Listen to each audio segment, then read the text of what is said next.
for asking.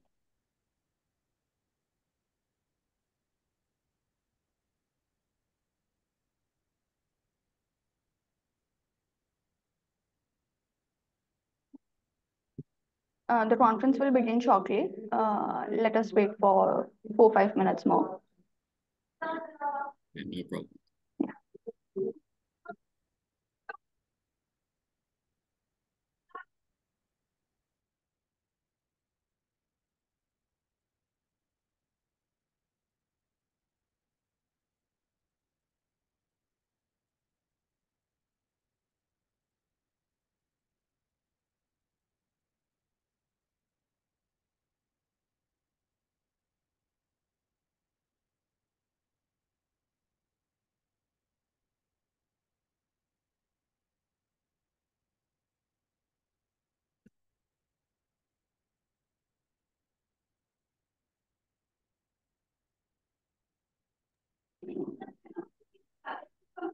Hello, Fazil. How are you?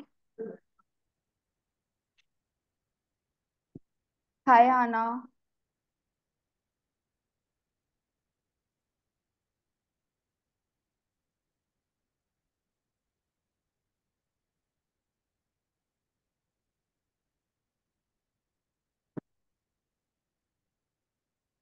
We'll be starting with the conference shortly.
Welcome to Eurasia Research online live conference.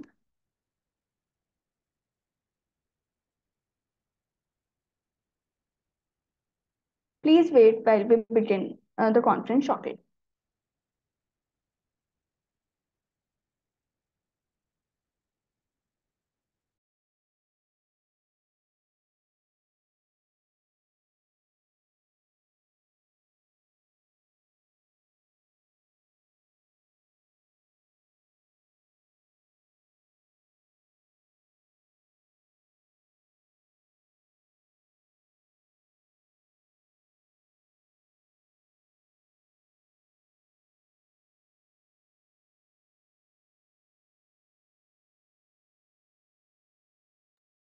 Today, we have presentations and participants from 13 countries around the world.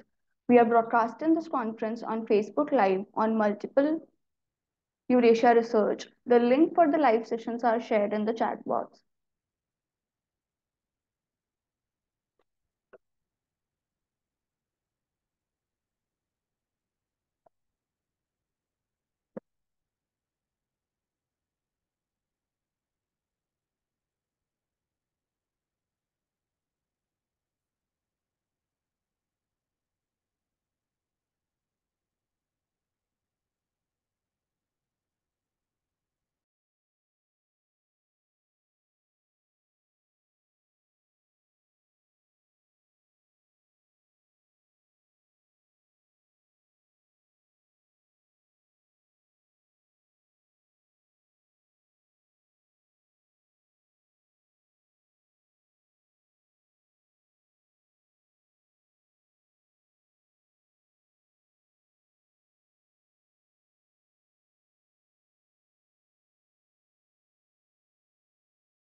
Now, let me introduce to Eurasia Research in a nutshell to you all.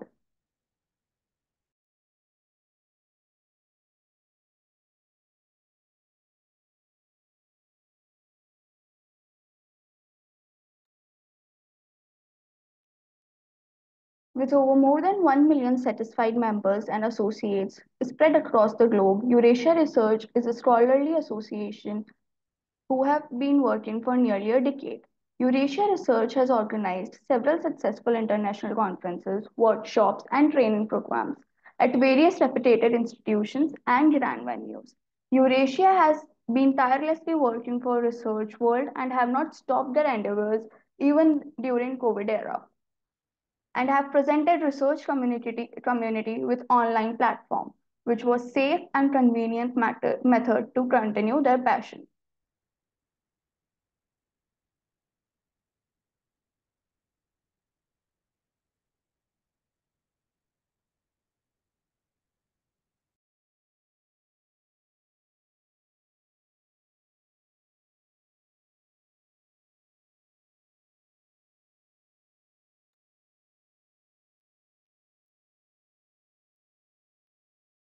We are an international community of researchers, practitioners, students, and educationists who aim to bring together worldwide researchers and professionals, encourage intellectual development, and create opportunities for networking and collaboration. These objectives are achieved through academic networking, meetings, conferences, workshops, projects, research publications, academic awards, and scholarship. Some of our key highlights we provide scholarships to deserving candidates to promote students and research scholars to participate in the international conference. Young researcher scholarship is provided in the form of a full registration fee waiver. We have vast experience of publishing papers for more than 7 years. Our associated journals publish original papers, review papers, conceptual framework, analytical and simulation models, case studies, empirical research, technical notes, and book reviews. We cater to more than 30 plus themes in the area of teaching and education and have registration ISSN and have following renowned indexing, Google Scholar, Crosscheck, iEthics, Crossref, the Keepers Registry, Script, Portico, Road, Directory of Open Access, Scholarly Resources, OAI PMH, Registered Data Provider, PKP Index. We will soon be applying for Scopus 2. We have a wide network of 100 plus internationally keynotes across the globe who share their knowledge and guidance with our participants with open hands. We have a large number of committee members, advisors who support us, guide us through their expert opinions and decision making capabilities. We couldn't have thought of reaching here without them. We also encourage our participants to connect with more than 15K followers on our social media platform where they can share their research and interest. I would request you all to join our Facebook group and be a part of discussions by researchers and academicians. We also have several collaborations with universities, colleges, and institutions to better serve all interested and like-minded intellectuals. With great enthusiasm and pride, we would like to request our participants to enjoy the benefits of our lifetime membership in just USD 55. We have over 10,000 plus members from across the globe. We would like to share some of our past participants' experience with you.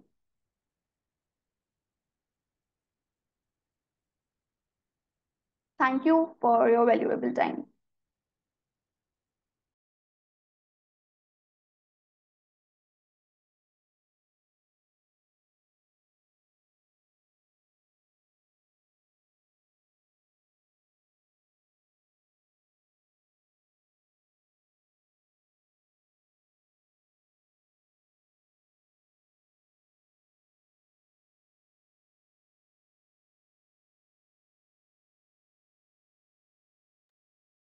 Now, let me introduce myself. I, myself, Ms. Bhavyata Mutwani, I'll be your conference host for today.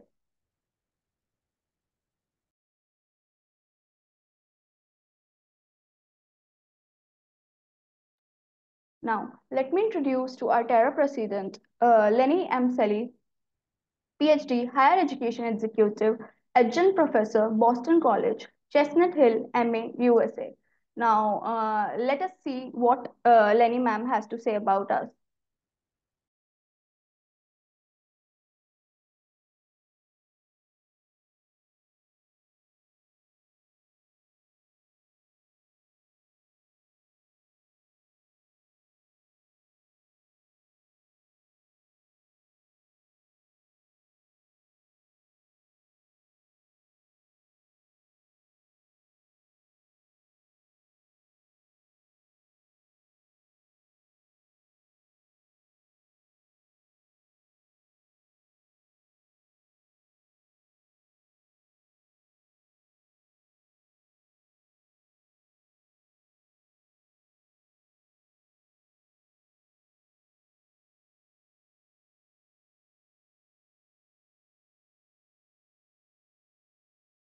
I am Dr. Lynn Shelley, and I'm currently the Dean of Graduate and Professional Studies at LaSalle University, as you can see in my background.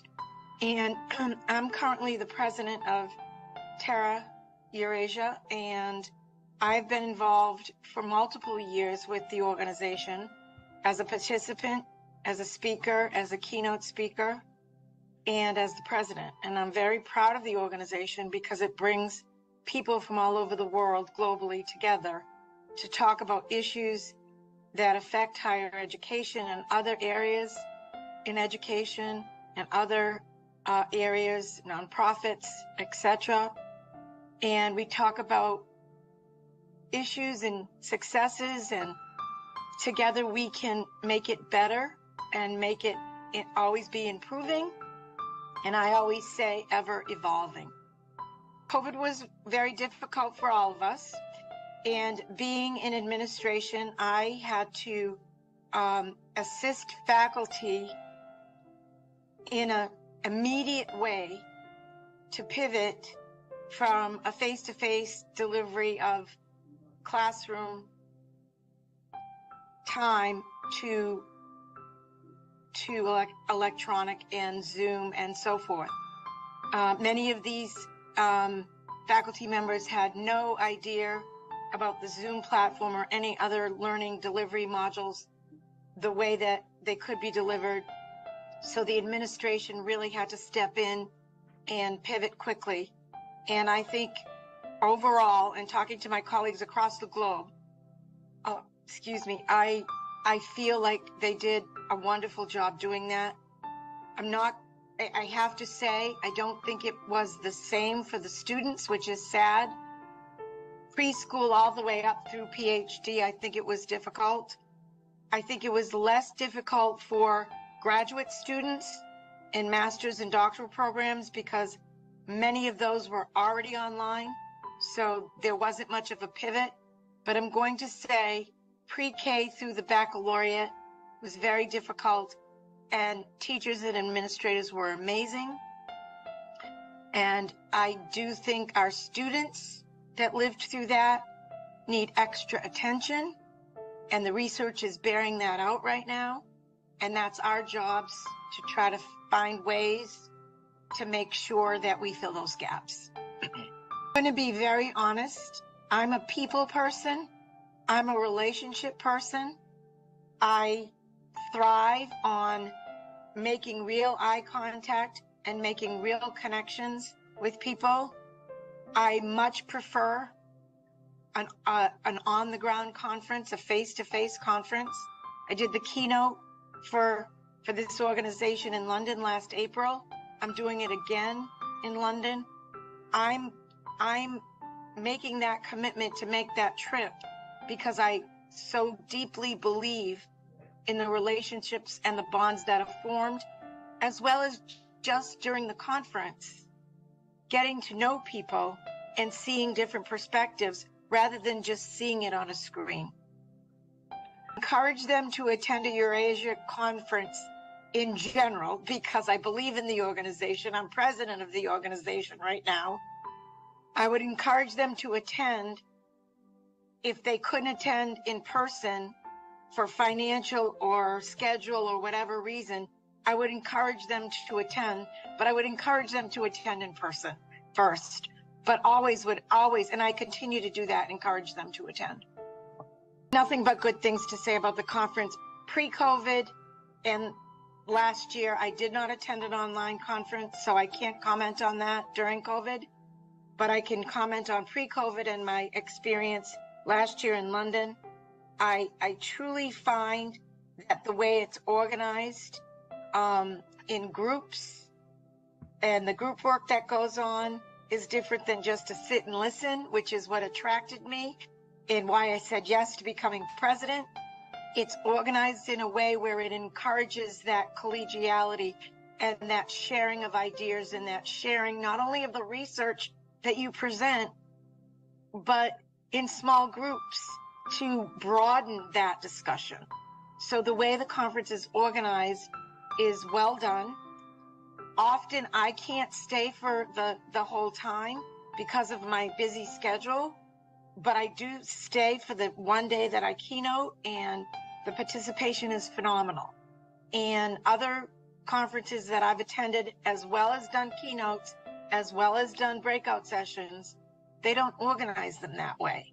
Yeah. I organize my breakout sessions and keynotes in other organizations that way, because I feel from my learning styles research that I've done and published on, it's the best way people learn.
Thank you, Lenny ma'am, for your wonderful and kind words. Let's start with the present.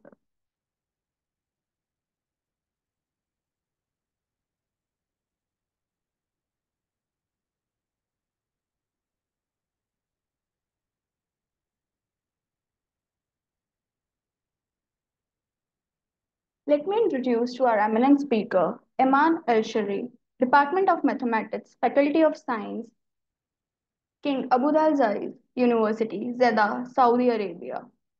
Now let me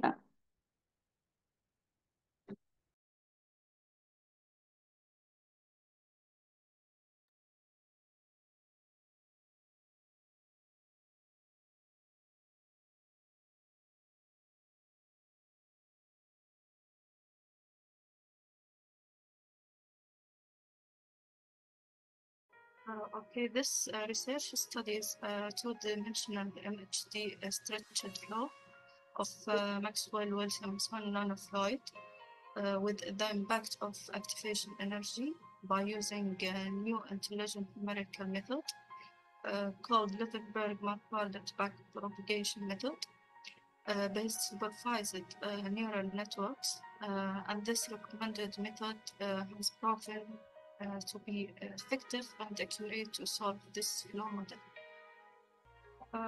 I started my research journey about 3 years ago, and I faced many challenges during this journey. The most important of which are the few references on this topic, also the time, because I took a lot of time in this research to collect the references and write the research. The use of artificial intelligence and its techniques in many countries has become most popular in recent times to solve many problems in various fields, especially in my country, Saudi Arabia. It used here to achieve the goals of Vision 2030. Also, non-fluid play an important role in studying heat transfer, especially in the field of solar energy and its resources. So all of these reasons were the motivation for doing this research. I would like to tell them that they must have their time arranged and set a timetable to achieve their goals during the research journey.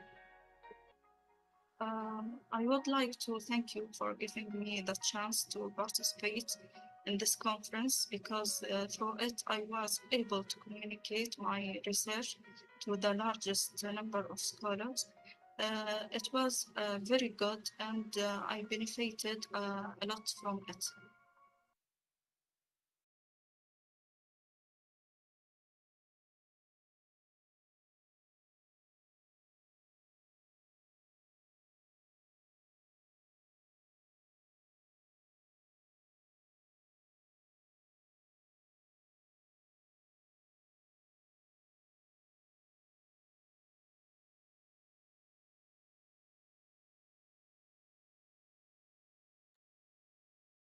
Thank you, Eman Al-Shareh, ma'am.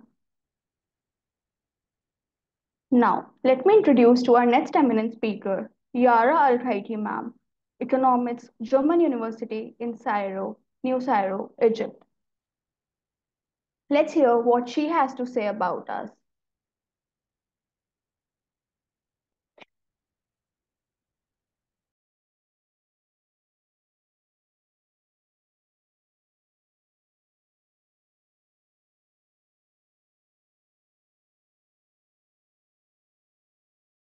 Interplay between Egypt's macroeconomic research is about defining the interplay between Egypt's macroeconomic dynamics indicators to be able to know the impact on exchange rate and stock market performance as to know the hard currency problem in Egypt that's happening. So that's why we wanted to have a credible model and estimated indicators that we could depend on when we want to forecast or estimate our stock market performance or exchange rate performance and know the right macroeconomic indicators that has an impact on these indicators in Egypt.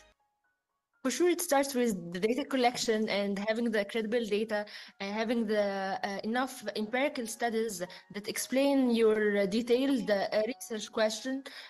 So this takes time, and also for sure time management if you have a hectic working, because I used to be an economist in an investment bank and in a state-owned bank.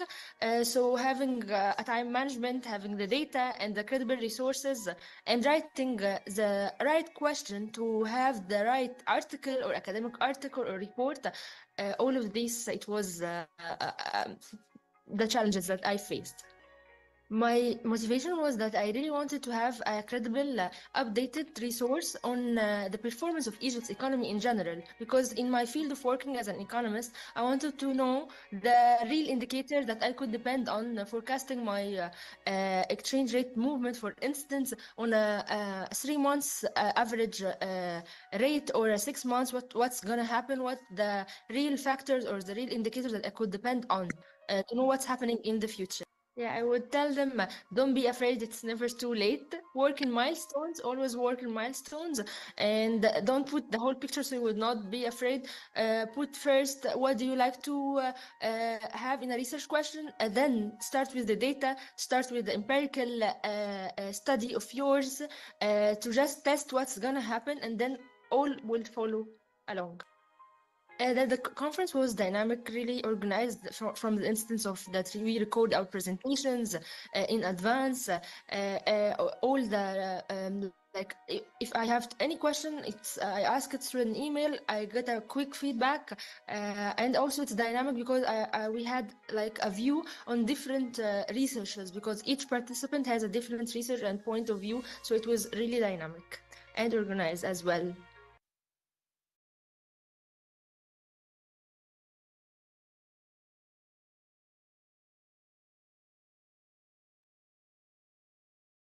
Thank you, Yara ma'am, for your kind words. Now, let us continue with the conference.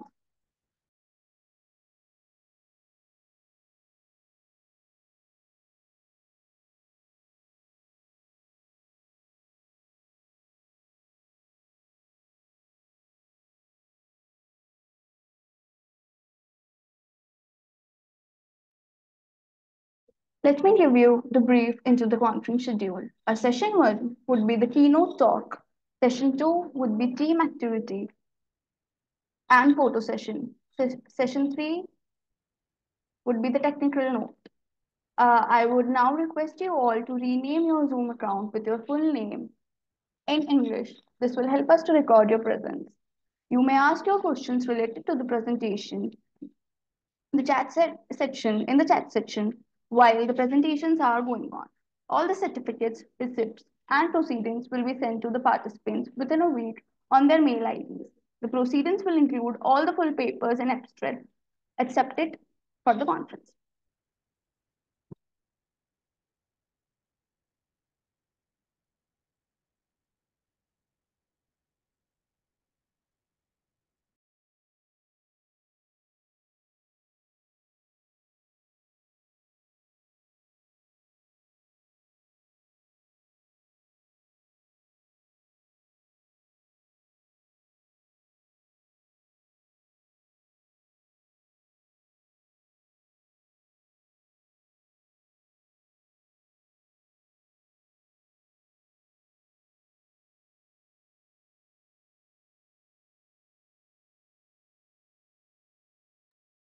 Moving ahead with the publication process, let me give you the brief how we work. The publication process starts once the registration process is complete. The author needs to send their papers, consent forms, and reviewer details on the email ID. The abstracts and the paper received will be first published in the conference book of proceedings online. Only the selected papers will be moved in our publication timeline. The review reports will be sent to the author once the review process is over. The final stage of publications starts after receiving the revised paper from the author. Please note that the publication process takes around 50 to 60 days after the conference dates, if all the editorial guidelines are followed within the given timeline.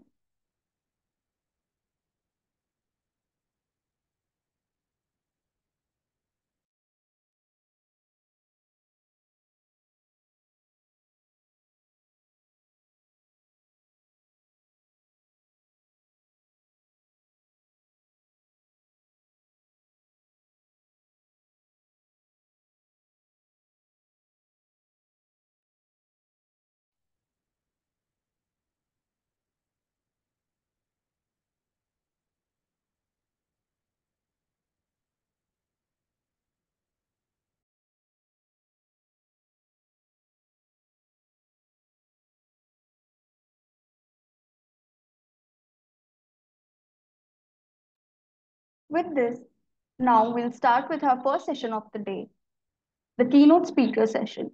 Let me introduce to our first keynote speaker, Dr. Halima Sadia, EduFem International Academy, Uttar Pradesh, India. The topic she will present today is Empower, Inspire, Lead, Unleashing Leadership Excellence with Dr. Halima Sadia. Now, let me give you a brief introduction of our keynote speaker, Dr. Halima Sadia.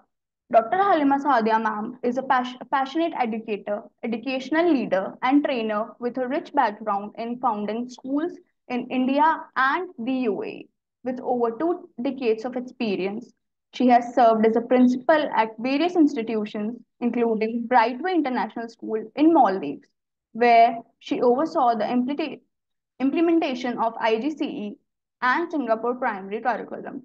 Driven by innovation, she introduced experiential learning methodologies and emphasized dynamic teaching approaches. A dedicated mentor to over 34,000 individuals, Dr. Sadia Ma'am holds advanced degrees in English literature, education, Arabic literature, and Urdu literature, complemented by certifications in leadership and management. Her impactful leadership has earned qualities and distinctions throughout her career. Dr. Halima Sadia Ma'am has spearheaded impactful leadership programs, serving as a leadership trainer and mentor, offering expertise in teachers training, public speaking, and effective communication. She has designed strategic curriculum planning initiatives. Her leadership development programs focus on instilling essential skills such as situation and conflict management, resource management, and fostering positive student and staff relationships. Dr. Sadia Ma'am commitment to lifelong learning is reflected in her continuous pursuit of professional development, including certifications from esteemed institutions like IIM Ahmedabad.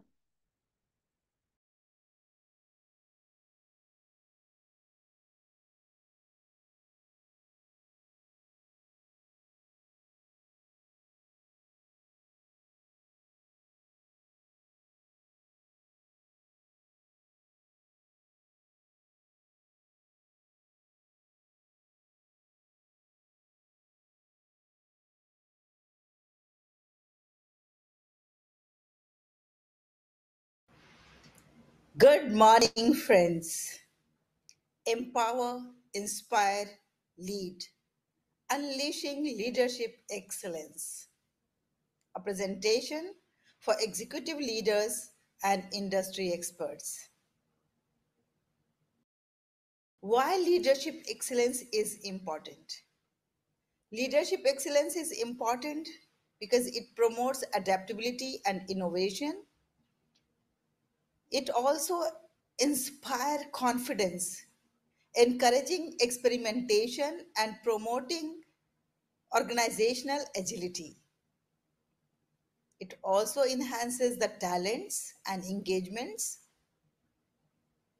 and it provides strategic vision and decision making.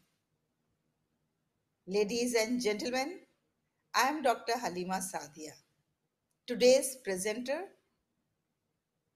of this prestigious session that I am going to take before you all. I am a business coach, mentor, trainer. I have dedicated my career to guiding and inspiring others to reach to their full potential.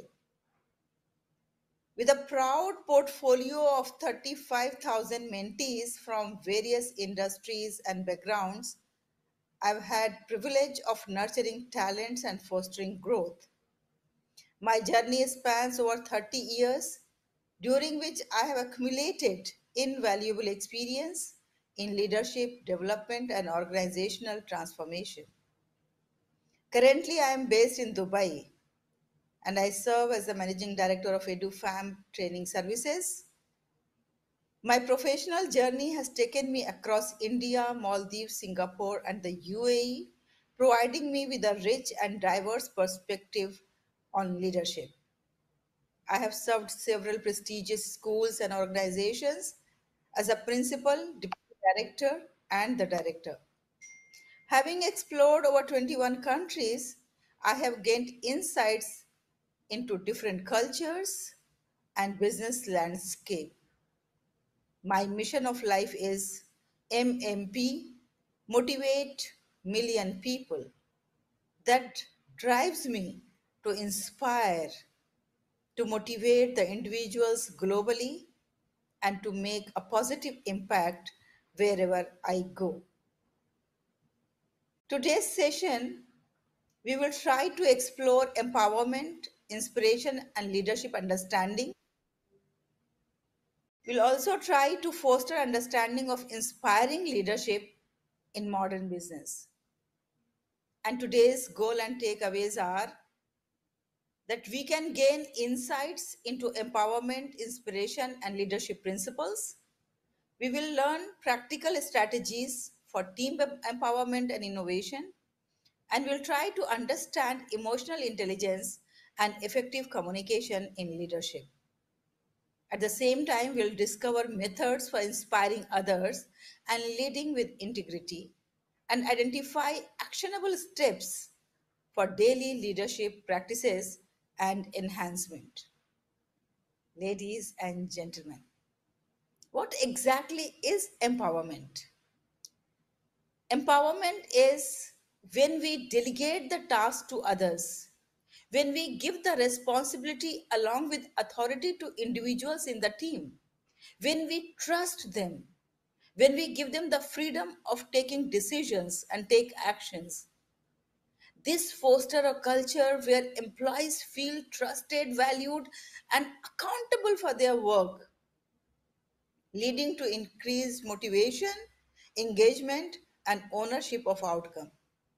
So when we empower individuals, leaders encourage innovation, creativity, and problem solving, ultimately driving organizational growth and success. Now, what are the strategies? How we can promote empowerment? For this, the most important is delegation. Assign the task and responsibility based on the strength and interest of the team members. And then after that, when you assign them the task, don't leave them like that. We have to provide them the guidance, the feedback on every step, support them for the skill development wherever they need our help, our support, our guidance, our directions. We have to be there to coach them. And on small accomplishment, we have to recognize their efforts, encourage them, give them the due recognition, awards, and prizes. And also let us grant them the autonomy, freedom of decision making. Maybe at times they'll go wrong. Maybe at times their decision is not going to be very beneficial for the organization, but still they gain experience. And next time they take more informed decision based on the experience. And let us invest in the training to enhance their competence and their skills. In this way, we can empower them. Now, let us look at the inspiring techniques. How we can inspire our team members. First of all, when we are writing the vision statement for the organization, let's engage each and every team member in that. And after writing or after setting the vision, let each and everyone know about this. They all have to be communicated clearly so that they can have the ownership and they can get the direction towards the vision where all the efforts will be directed towards that.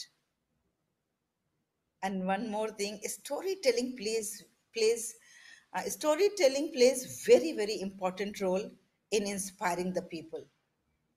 We can share the compelling stories of others, we can share our own stories, we can narrate the anecdotes of our life, we can share our personalized stories of resonance, or we can share the story of other team members or colleagues.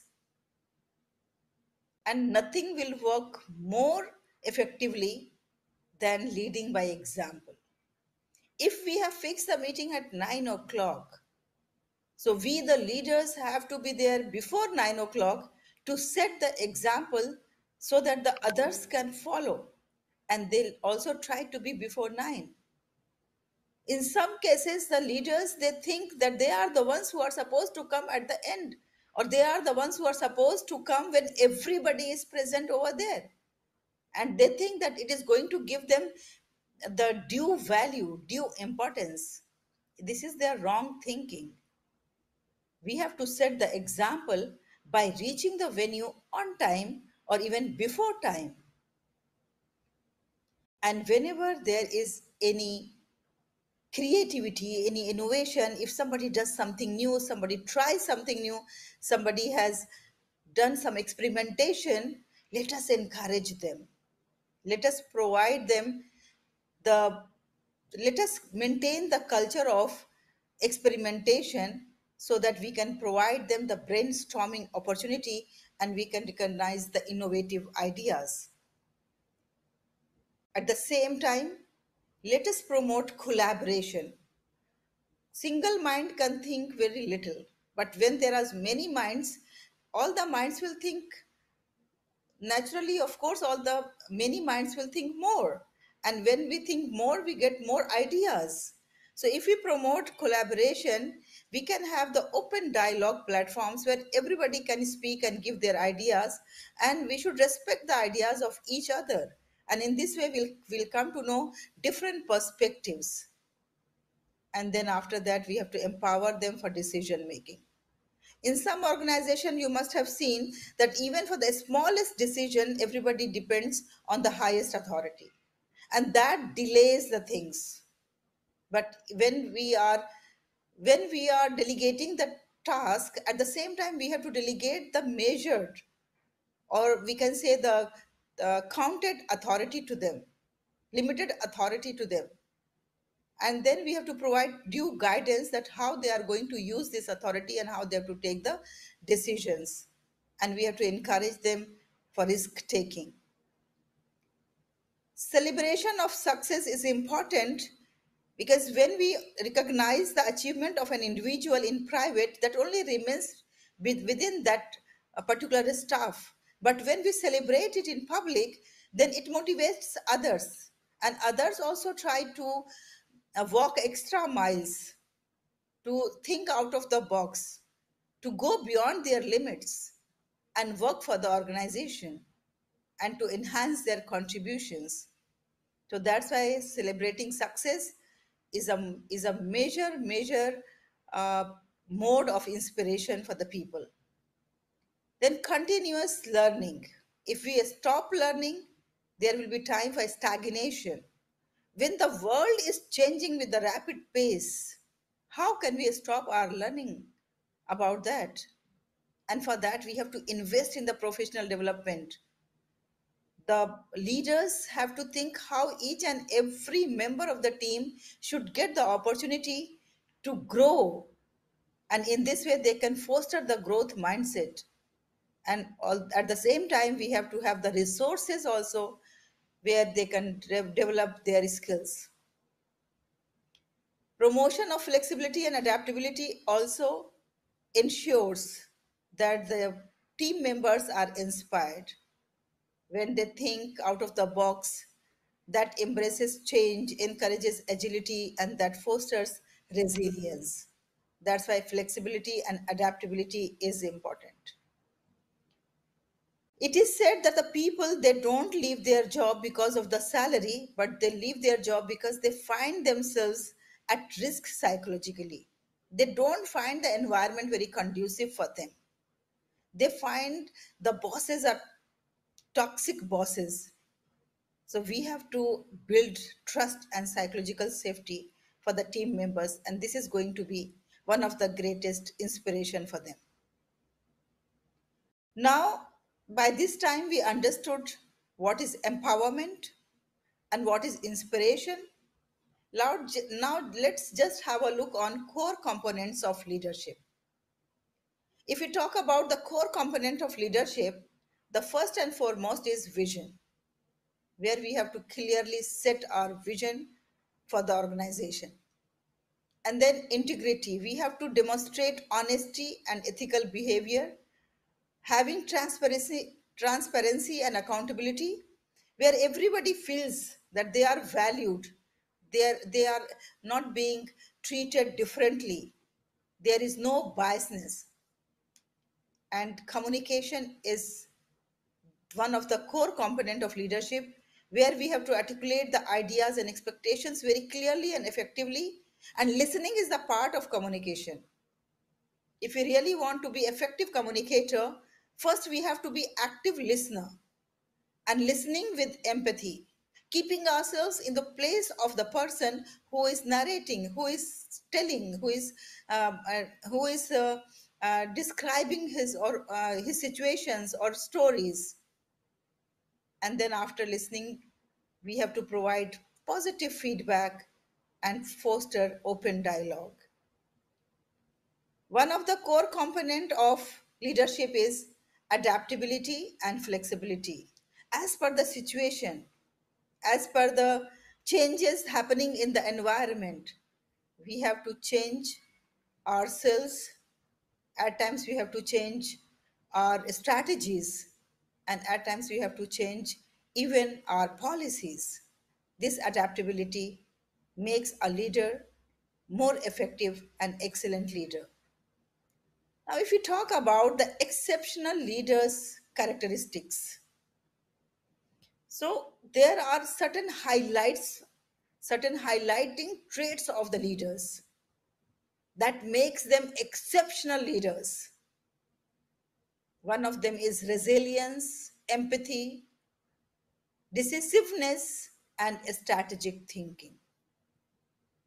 These traits or these characteristics are not so simple to imbibe or to develop.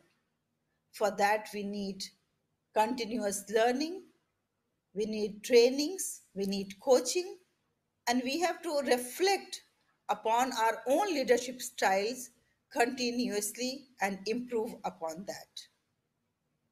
Now, let us look at some of the case studies, some of the leaders who have proved themselves as inspiring leaders, the leaders who have empowered their team members. One of the example is Microsoft under Satya Nadella's leadership.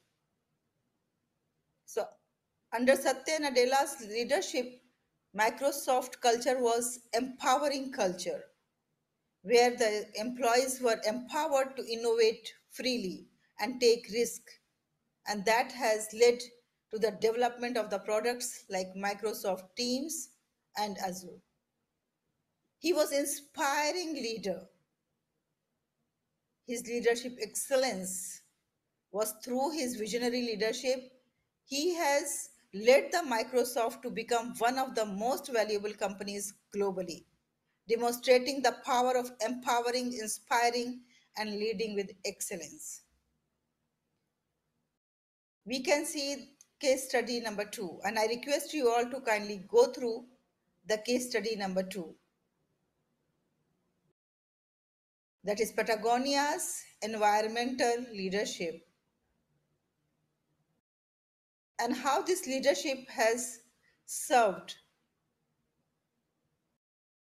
with the environmental concern, with social responsibility, and how this type of leadership excellence has empowered and inspired the people around it with a purpose. One of the greatest example we can see in the case study number 3, the example of Nelson Mandela, his leadership during South Africa's transition.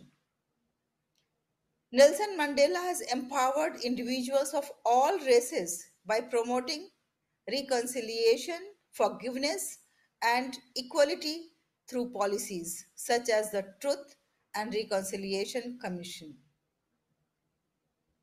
His commitment to justice, peace, and unity inspired millions globally, transcending racial and cultural divides.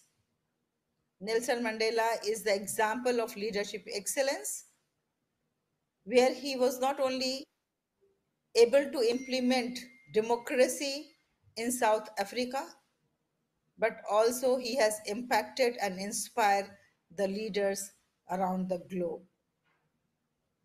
Ladies and gentlemen, if I talk about my leadership journey, since last 16 years, I have been heading the team, and I was heading the team of the students, teachers, parents, and the community members. And I realized that for me, resilience is the most important characteristic to be the inspiring leader. I hail from a very remote village in Bihar, India.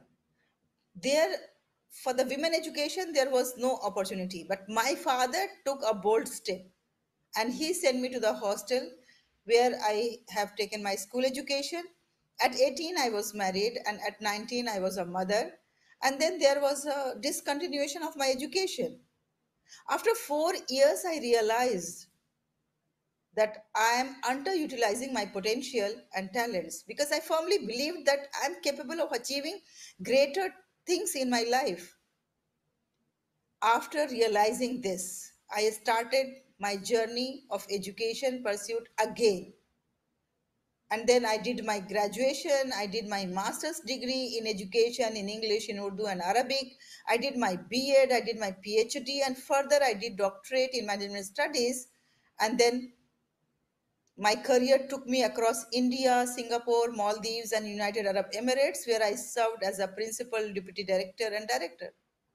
And throughout this journey, I faced lots of challenges, lots of situations where you will find yourself in such situation that you are not able to decide anything, to take any decision. I recall one of such incident during my tenure as a principal in Sharjah, UAE. I was summoned by police. Now, can you imagine that when you are called by the police in the police station, how frightening it is? And that to a lady going to the police station. And there I was supposed to be interrogated. But despite of the gravity of the situation, I remained composed, knowing that facing consequences is an integral part of leadership. When I enjoy the position of leadership, then naturally I have to face the consequences. This belief in resilience and accountability has given me the courage to face the adverse situations. And I was able to face that situation in the police station. I firmly believe that leaders must lead by example, demonstrating resilience and taking full responsibility even in the face of adversity. It is said that 50% of employees leave their jobs to get away from their manager because their managers are not leaders. According to Forbes magazine, so great resignations and quitting the job is one thing, because of one thing, that is bad managers. Because they are just managers, they are not the leaders. They don't exemplify the leading traits.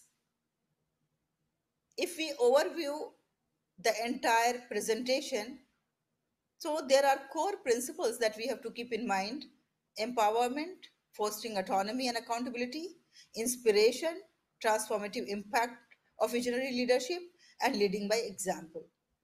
And if we look at the practical strategies, so these practical strategies are like overcoming obstacles and fostering resilience, real life examples and case studies, and we have to unleash the leadership potential in each and every team member. So there are lots of challenges that each and every leader face. Those challenges are mostly change management, conflict resolution, employee morals, communication barriers, and there is no work-life balance. We have to try to adapt the strategies for overcoming these obstacles and build resilience. And transparent communication plays very important role. Conflict resolutions, recognition and appreciation. There are lots of leadership development programs that offer trainings of resilience, building techniques, stress management, adaptive leadership, and all these type of leadership training programs are available, and that really helps the people. Flexibility and support promote work-life balance. Ladies and gentlemen, we at EduFam International provide such type of training programs. And if any one of you are in need of leadership training programs for your team, for yourself, please contact us on the given email ID and phone numbers. Thank you very much for your silent listening. I'm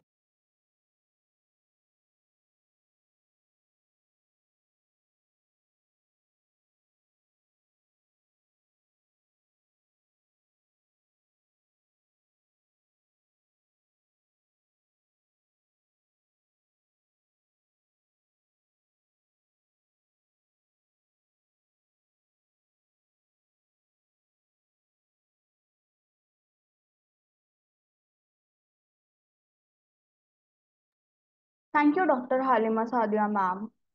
Many thanks for addressing all of us with her informative and enlightened speech. If you have any questions related to her presentation, you can put your questions in the chat box. It will be answered.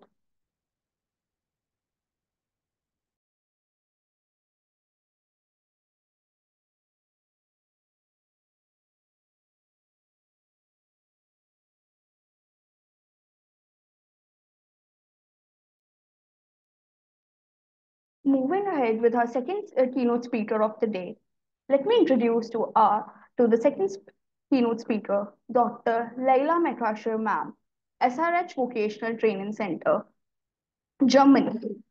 The topic she will be presenting today is digital escape rooms in educational context with a focus on digital technologies and their pedagogical applications. Dr. Leila Makersher, ma'am, a passionate engineer and head of digital research and innovation, is an ambassador of STEM and founder of the Technological Education Center at SRH Vocational Training Center, as well as an external lecturer at Baden-Württemberg Cooperative State University, Mannheim. She studied electrical engineer and automation technology and completed her doctorate in robotics and software engineering. Ms. Matricia Ma'am uses immersive technologies and gamification to shape the digital future of education, work, and inclusion. With her companies Innoversia GUZ and Innoversia Factory GmbH, she promotes the further education of people with challenges in future-oriented technology and involves them in her research and development projects and companies in order to open up new career opportunities for them. About her topic, she tells us the use of digital escape rooms as educational tools in learning environments is a relatively concept. The emphasis is on the development of digital educational escape rooms and how they improve learning outcomes for online learners. This includes integrating digital elements such as QR codes, applications, virtual and augmented reality to complement the physical components of an escape room.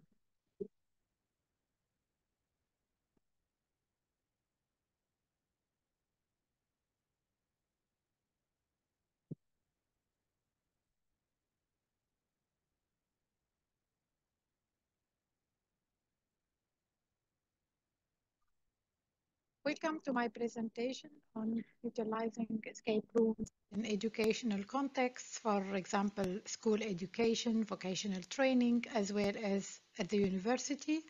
Today, we will explore how this interactive learning approach is transforming educational landscapes. Escape rooms are gaining popularity as both entertainment and a powerful educational tool. The design of these educational activities includes various interactive and engaging learning methods, such as quizzes, educational videos, puzzle, translation tasks, crossword, picture puzzle, team collaboration exercises, and critical thinking challenges implemented through the use of XR technologies and mobile apps. They are effectively integrated into educational settings, offering significant benefits for learning and student engagement. Utilized across various educational levels, from elementary school to universities, escape rooms represent a novel approach to teaching core subjects. They engage students by blending learning objectives with interactive problem solving.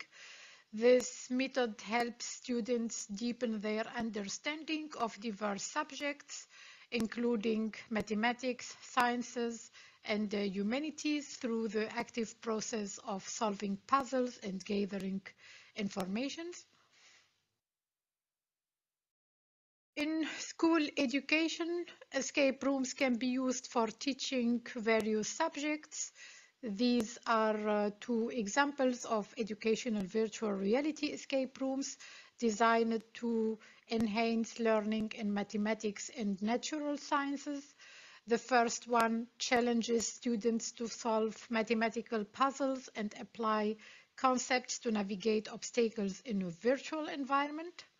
And the second one immerses students in a virtual lab where they must use scientific principles to address challenges, promoting active learning and enhancing critical thinking and problem-solving skills. Escape room also immerse students in historical and linguistic challenges, deepening their understanding of history and enhancing language skills by solving puzzles based on facts and clues in the target language. They also aid participants with migration backgrounds in improving, for example, their German through engaging puzzles. Digital VR escape rooms transform traditional education by providing immersive experiences that enhance engagement and motivation. These environments challenge participants to collaboratively solve problems and communicate effectively, fostering critical practical skills. They allow for hands-on application of knowledge in realistic scenarios, improving understanding and material retention. Additionally, these escape rooms cater to diverse learning styles, offering personalized educational experiences to meet individual needs. Escape rooms are found across various disciplines. For example, they allow engineering students to tackle complex technical problems using key concepts in virtual setting. In business education, they immerse students in a virtual corporate world where they apply economics principles to address entrepreneurial issues. In psychological studies, escape rooms serve as convenient platforms for conducting virtual experiments and solving puzzles using psychological theories. Also in computer science education, escape rooms are useful. For instance, they engage students with coding tasks in a virtual programming environment, enhancing their coding proficiency and algorithmic thinking. Escape rooms provide an educational tool that enhances both academic and social skills. They enable effective revision and application of learned material, introduce new topics creatively, and assess student progress. By requiring teamwork to solve puzzles, escape rooms improve social skills and teach effective collaboration. They also encourage students to apply knowledge in new contexts and develop logical thinking, preparing them for real-world challenges. In my work focus on developing digital escape rooms that enhance education, utilizes the latest immersive technologies, including virtual reality and augmented reality, as well as mobile apps.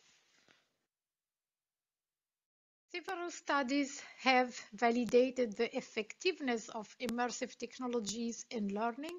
The results show increased brain activity in VR attributed to emotional sensory connection and reduced external distractions.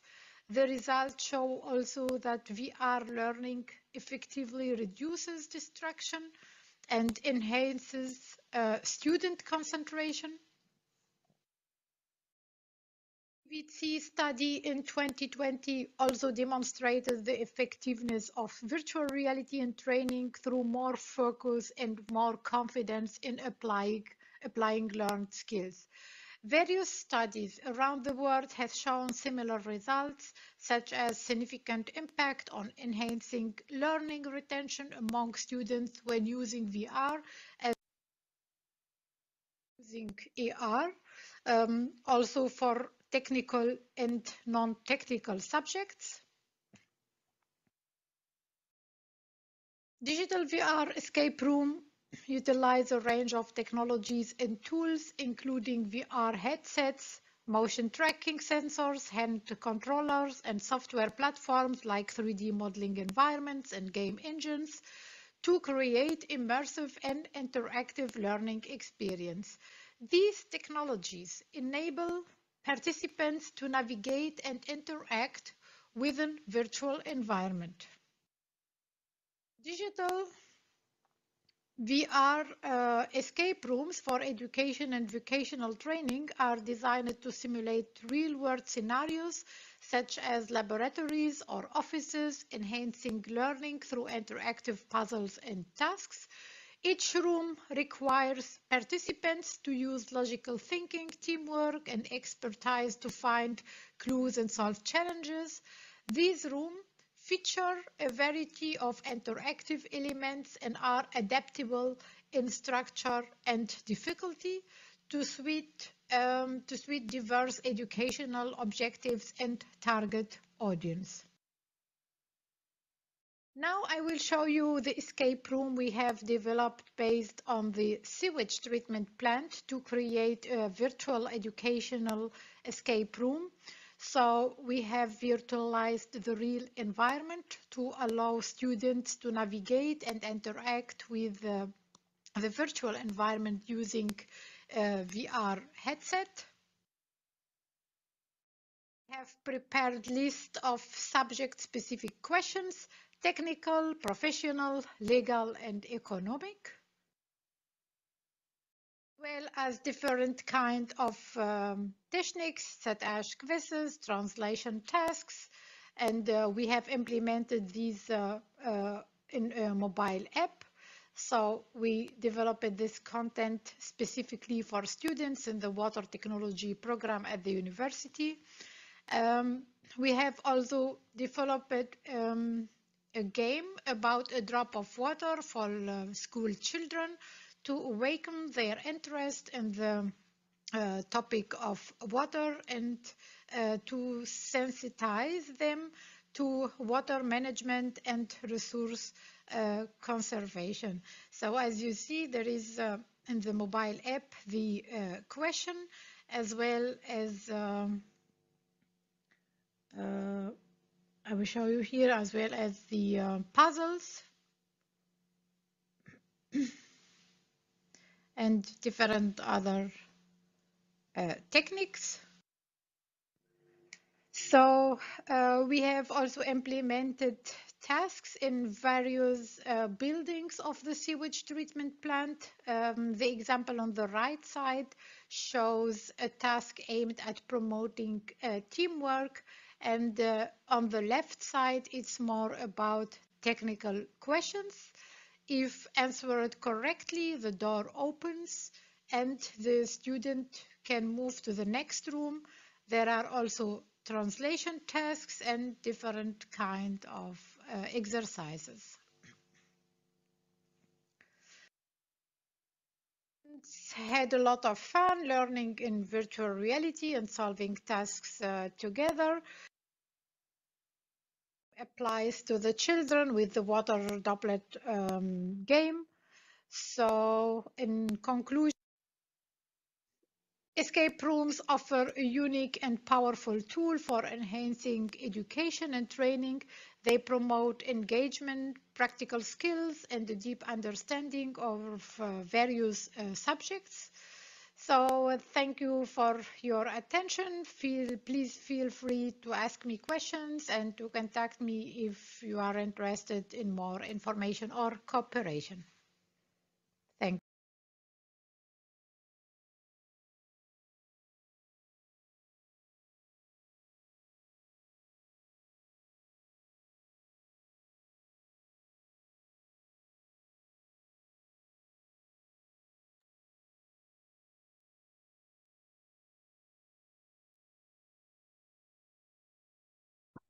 Thank you, Dr. Leila Metrashur, ma'am. Thank you for addressing all of us with your informative and enlightened speech. If you have any questions related to the presentation and the topic, you can ask Dr. Leila Metrashur, ma'am, and or you can put your questions in the chat box too.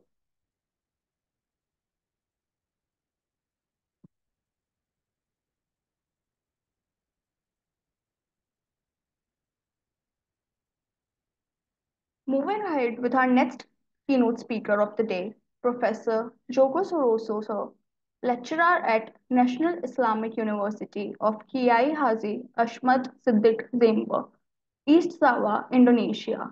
The topic he will be presenting today is an analysis of social science problem instruction model subject to elevate senior high school students' problem solving ability. Brief introduction to the keynote speaker of the day, Professor Joko Surosho, sir. National Islamic University of Kiai Haji Ashmat Siddiq Zemba is a national college under the Ministry of Religion, Republic Indonesia. Professor Joko Surosho, sir, currently works at this university as the lecturer for science and physics major in Faculty of Teacher Training and Education since 2019. Thus, it is his huge responsibility to establish such scientific research dealing with the value of Tridharma, the three principles in the college. Since the year of 2019 until 2024, he has always been active to join international seminars or even to have research held by whether domestic university or abroad.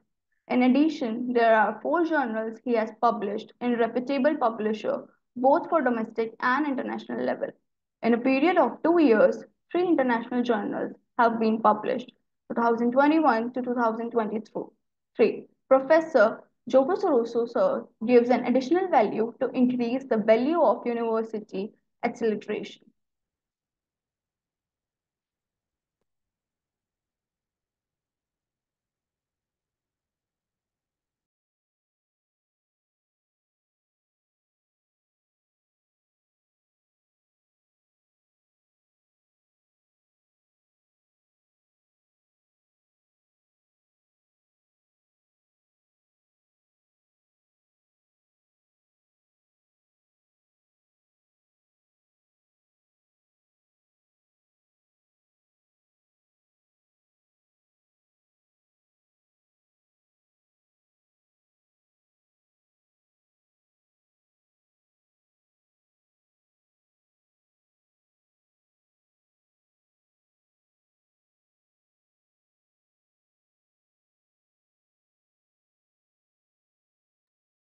Please allow us a moment. There is some technical glitch.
Thank you, Professor Joko Sorosu, sir. Many thanks for addressing all of us with your informative and enlightened speech. If you have any question related to the presentation and the topic, you can ask from Sir, or you can put your questions in the chat box below.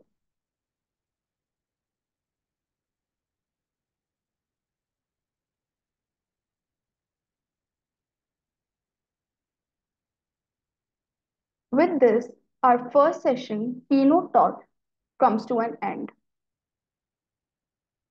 The second session of the day, team activity and photo session. Let's proceed towards our team building activity. Sometimes we miss the opportunity of connection and linkage with fellow participants of the conference. This team activity is to encourage interaction among all the participants.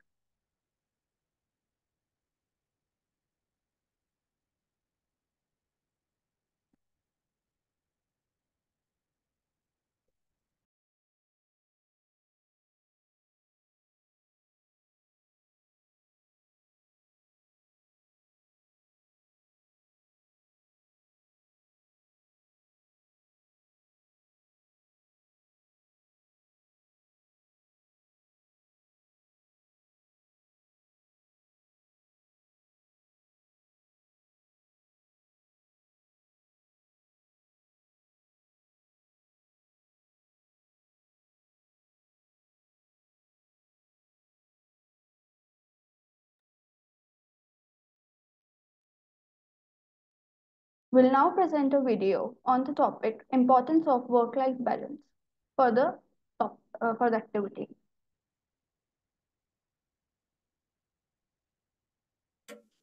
Some people are workaholics and are more than happy to put in all that extra time.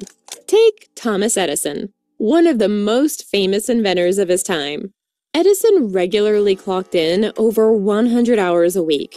Can you imagine that?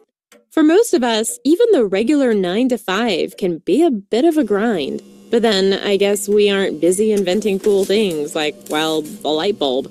In fact, if it wasn't for Edison putting in those extra hours, you possibly wouldn't be sitting here right now. It'd at least be a bit darker. Okay, so you're not Edison, but unlike him, you'll have the free time outside work to strive for all the things you want from your career and your personal life, whether that's designing the latest must-have invention or not. You can do that by understanding the importance of a good work-life balance. Get the balance right and you'll be happy, both personally and professionally. Get it wrong and you'll find yourself stressed, depressed, or suffering from other mental or physical health problems. During this course, we'll help you strike that balance and show you how to manage your workload to improve productivity, too. You can keep those inventions in the garden shed until they're ready to take the world by storm.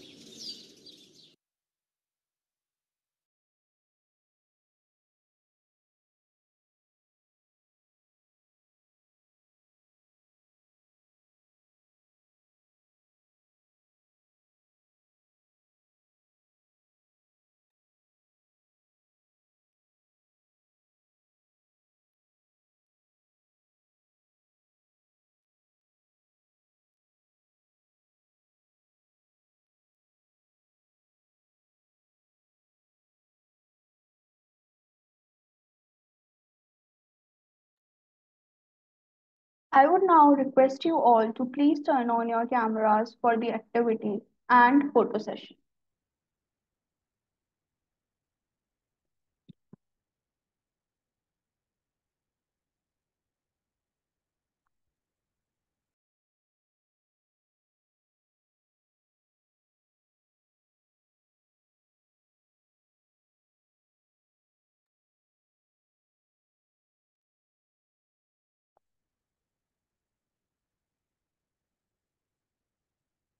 I would now like to know your point of view for the topic and what do you think about the importance of work-life balance?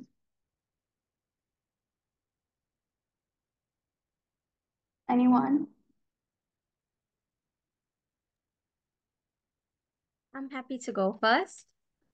Tom? I think it's work-life balance is something that's imperative, absolutely important, but so few of us actually do it. I, for one, find myself working after hours, working on weekends. You just don't stop. You've got to meet the deadlines, you've got to get the research done.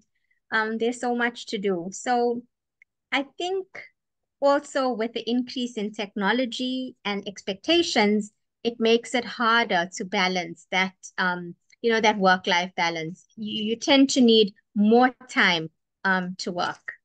That's my thoughts. Thank you. I would request you all to please turn on your cameras and give your point of views for the topic. Dr. Lala ma'am, we would love to hear from you.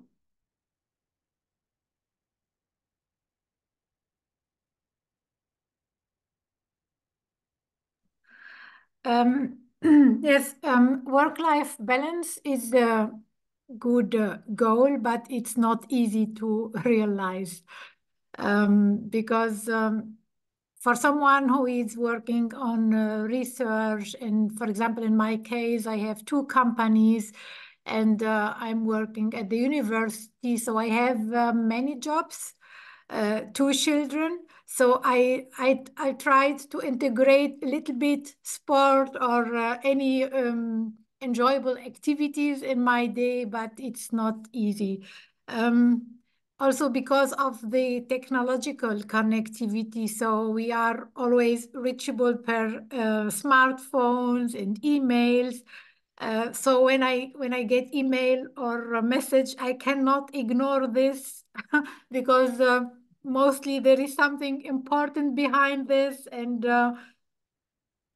yes, it needs more management and to really think about this. I think about work-life balance when I'm sick, when I've worked for a long time and then my body doesn't support me. At that moment, I think, okay, that was wrong to live like this, and I have to change something in my daily life. Thank you. Thank you so much for giving us your thoughts and point of views. Anyone else? I would now request Carly Dish ma'am to speak something Yeah, about the Ish. topic. Good day for everyone. I think the now time goes fast, and to have time to do everything on time or to have balance, it is very difficult because I'm as a teacher, I have a lot of work to do. Even sometimes I take some jobs to do at home. Even at home, we work till the night. I mentioned, as a participant have mentioned, try to do my best. That's it. Thank you so much, ma'am. Now next, Janina, ma'am, can you please speak 2 lines about the topic?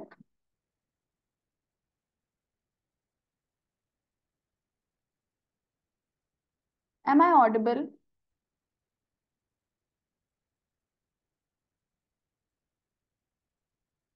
Hania, ma'am, if you can proceed. Sure. Thank you so much for giving me the opportunity to voice out my feelings.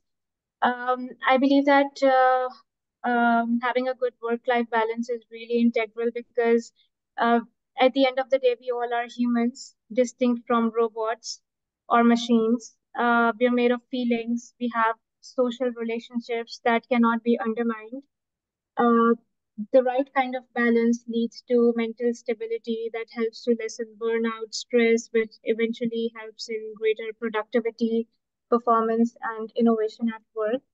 And I know that it's not easy to say than getting done because as all of the participants have said that it's really difficult to manage it in the actual life. However, if I talk about myself, I'm a PhD scholar, and for me, having and meeting monthly milestones is really important. So what I do and how I do it is that I set monthly milestones for each month and then I divide my work into weekly and daily basis. I make sure that I'm in control of all of my milestones. However, in meeting those milestones, obviously I feel the burnout. I feel that eventually I'm lacking the energy and motivation, and I'm not being as productive and creative as I was when I was all energetic and motivated. So how I do it is that I'm also a mom to a 3.5-year-old girl.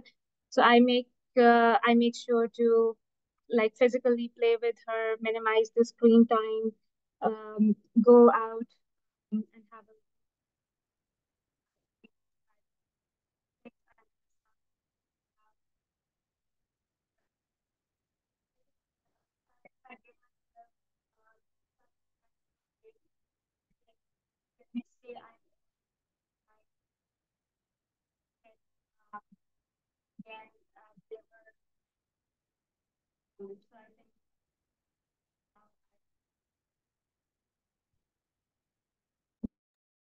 Thank you so much, ma'am. Thank you for giving us your thoughts and point of views.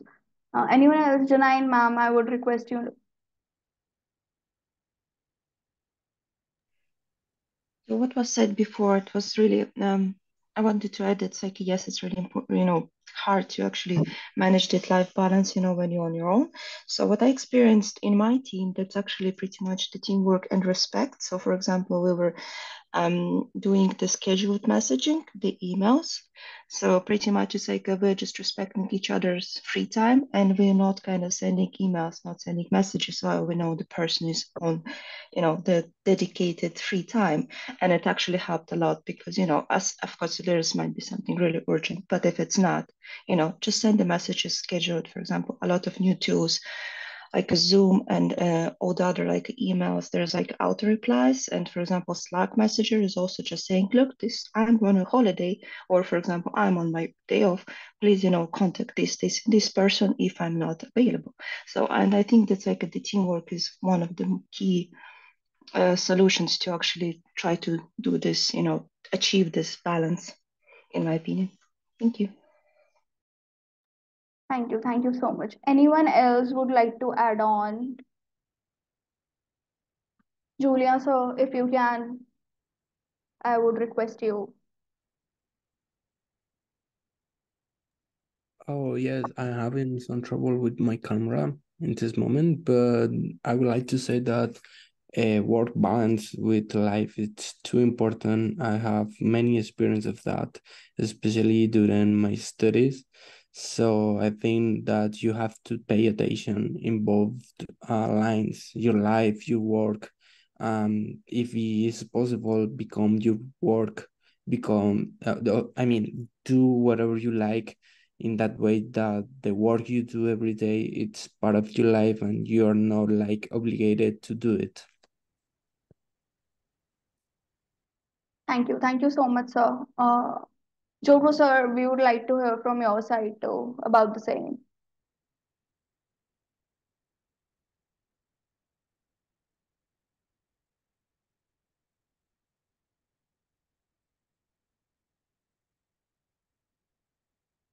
Okay. Anyone else, if they like to add on or say something about the importance of work-life balance?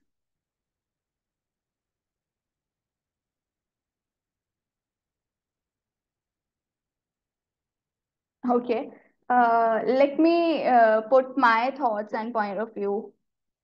According to me, work-life balance is not just essential for our mental health and for our family diamonds. It is essentially important and equally important for our productivity too. Maintaining the well-being and productivity is like something, if we are working, we should maintain. And yeah,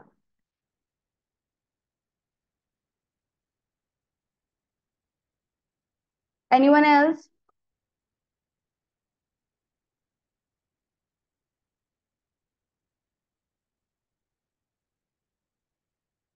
Okay. Now moving forward with the conference and our last session, the technical round.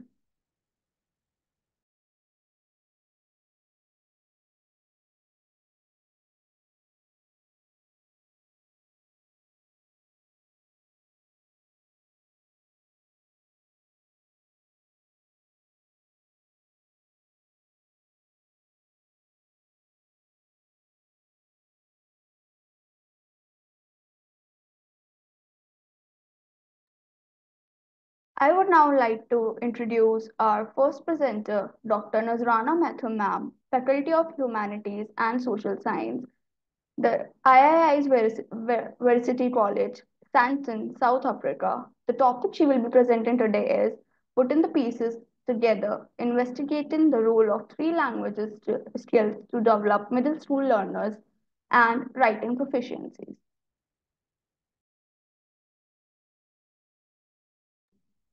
You can all read the abstract from the screen.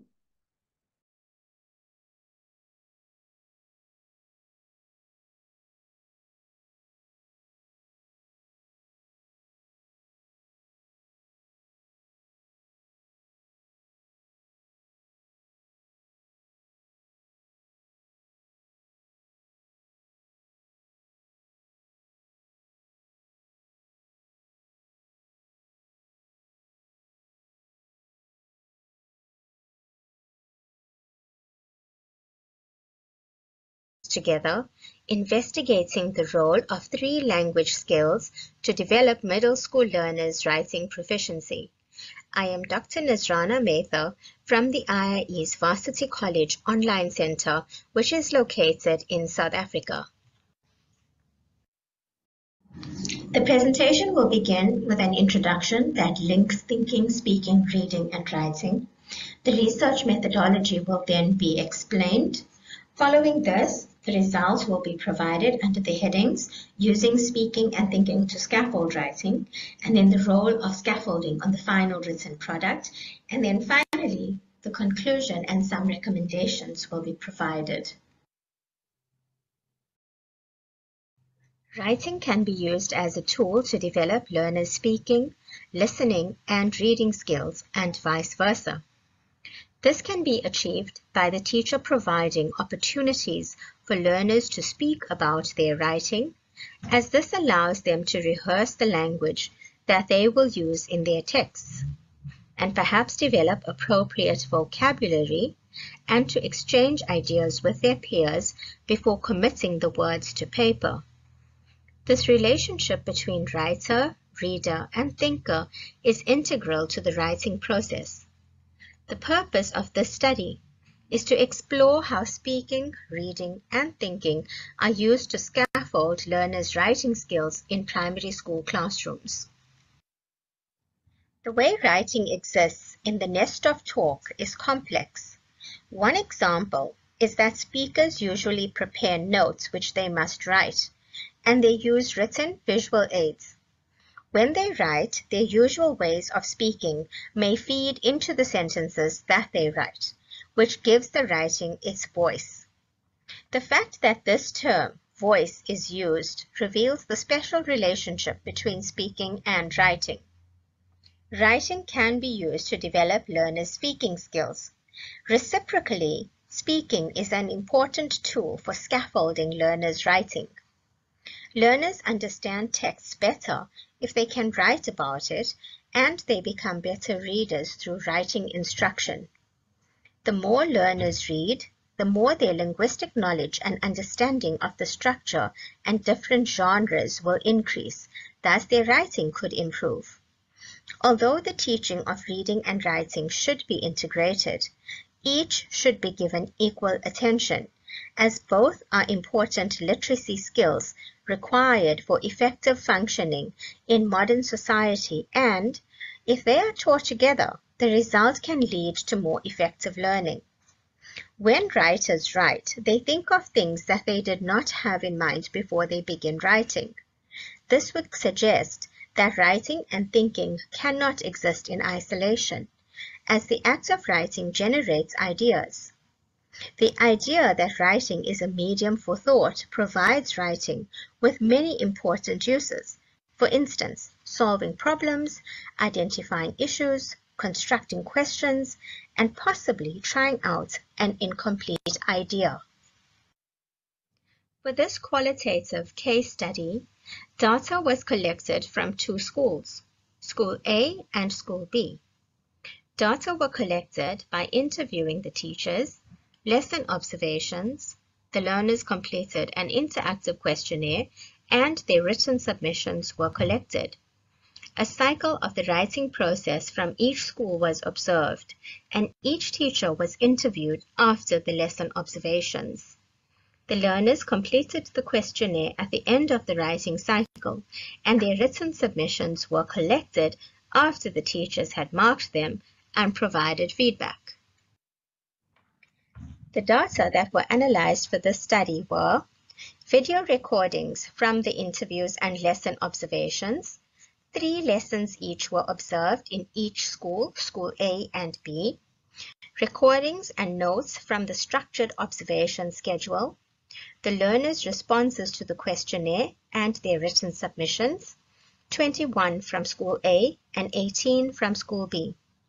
Recordings from the lesson observations and interviews were transcribed and coded using axial coding.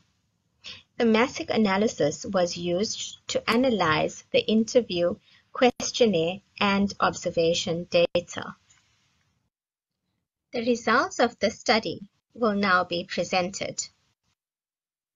The Curriculum and Assessment Policy Statement, that is the CAPS, is the national policy document for each subject, and this was the document that was used by the teachers who participated in the study. According to the CAPS, when developing learners' writing skills, the other language skills must be integrated. Thus, the way these teachers integrated those skills into their writing lessons was analyzed. In School A, reading was integrated into the writing process by learners reading their own work and their peers' drafts. Langer and Appleby state that to achieve effective instruction, literacy, and thinking skills, what the learners already have must be built on, and would help the learners to complete tasks that they could not on their own. Prior to the commencement of the writing cycle, the learners in School A read and engaged with a text in their workbooks, which was designed to assist them with the completion of their essays. During the class discussion, learners were given the opportunity to speak and had to think about responses to the questions posed to them by their teacher. Later, during planning drafting, editing, and publishing, learners used their thought processes to make decisions about what ideas, linguistic features, and choice of words to include in their essays to present their best efforts for assessment. During the lesson observations, in School B, the teacher did a lot of speaking and used the lessons for much reading, but not much writing was achieved in class time. Yet she began the very first lesson by saying, "Our aim this morning is to practice writing skills, and your writing skills are very important because there is a format or a procedure that we have to use to get our writing skills correct." She then proceeded to ask the learners the color of the first block containing the word planning on the inside cover of their activity books, made them repeat the correct pronunciation of the word purple, asked them to spell the word plan, explained capital letters, and then asked a learner to read the explanation of the plan provided in the workbook. It would be fair to conclude that most of the time spent during the observed lessons were consumed by teacher talk, learners reading, and learners writing in that order. Thus, the learners spent most of the time listening to their teacher, trying to process all that she was saying. In School B, the stages of the writing cycle were not adequately employed and practiced. In other words, Ms. Snyder's choice and implementation of scaffolding tools were not effective. The learners did not know how to complete a mind map, so most did not correctly complete them. Next, they began writing a draft, which their teacher was unhappy with, so they had to write a new one, for which they also had no planning, for homework on any topic, but with no clear guidelines, instructions, or teacher support. So many learners in this class did not complete their drafts. The learners in School A who submitted their stories for marking had mind maps and completed stories. However, 2 learners did not complete their mind maps, and another wrote only 1 sentence under each prompt on his mind map. Most of the learners' stories met or sometimes exceeded the length requirement provided by their teacher, and their submissions were legible and mostly neatly presented. Some stories used ideas from horror movies that the learners may have watched, but their work was mostly original, creative, and action-packed. The situation in School B was quite different. Although most of the learners submitted their books, when analyzing their submissions, it was found that most had incomplete mind maps, stories, or both. In fact, only 2 learners completed both their mind maps. One of the 2 learners had a sentence written under each heading, plot, characters, and setting, and other stories, and 1 learner completed his story, but not his mind map. The handwriting and overall presentation was generally untidy, with many spelling, punctuation, and grammatical errors, and their stories were copied from other texts, with only 3 learners writing original stories. The figures here are taken from the learners' final submissions. So as can be seen, the stories lack depth sometimes and creativity, and there are many errors, which is an indication that the work was not edited.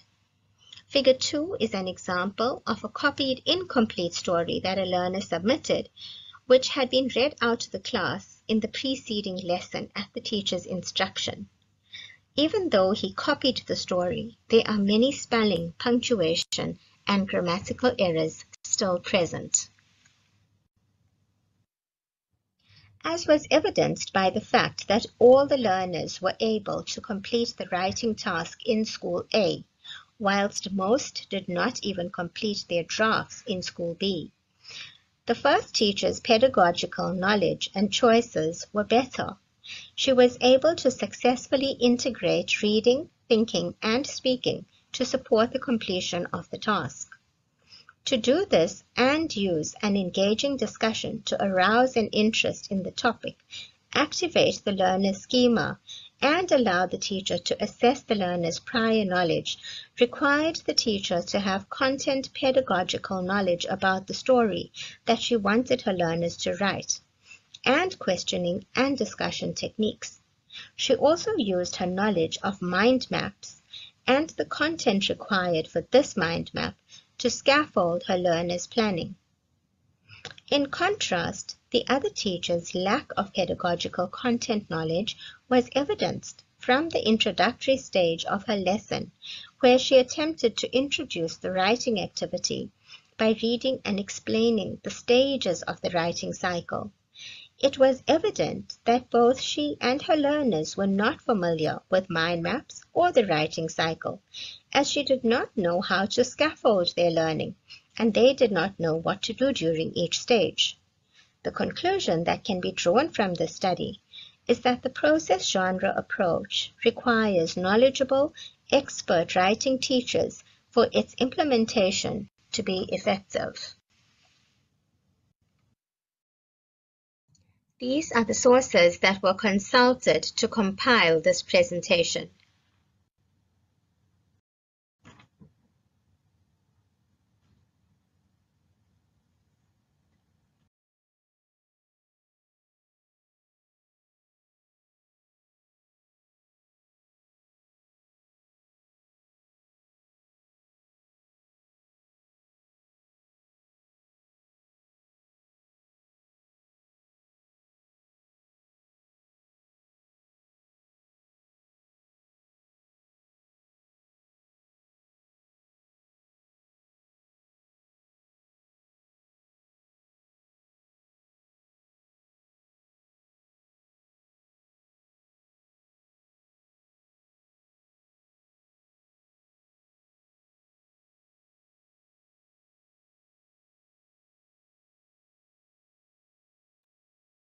Thank you, Nazrana ma'am, for the presentation.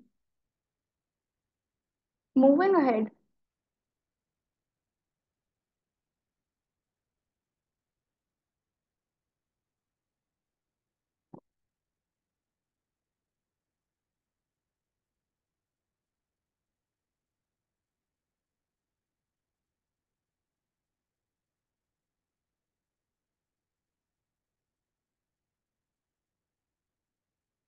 our next presenter of the day is Janine Rose, Institute for the Study of University Pedagogy, University of Toronto, Canada. The topic she will be reflecting today is reflecting on the pedagogy challenges experienced when biopic instructors teach courses focused on race and racialization.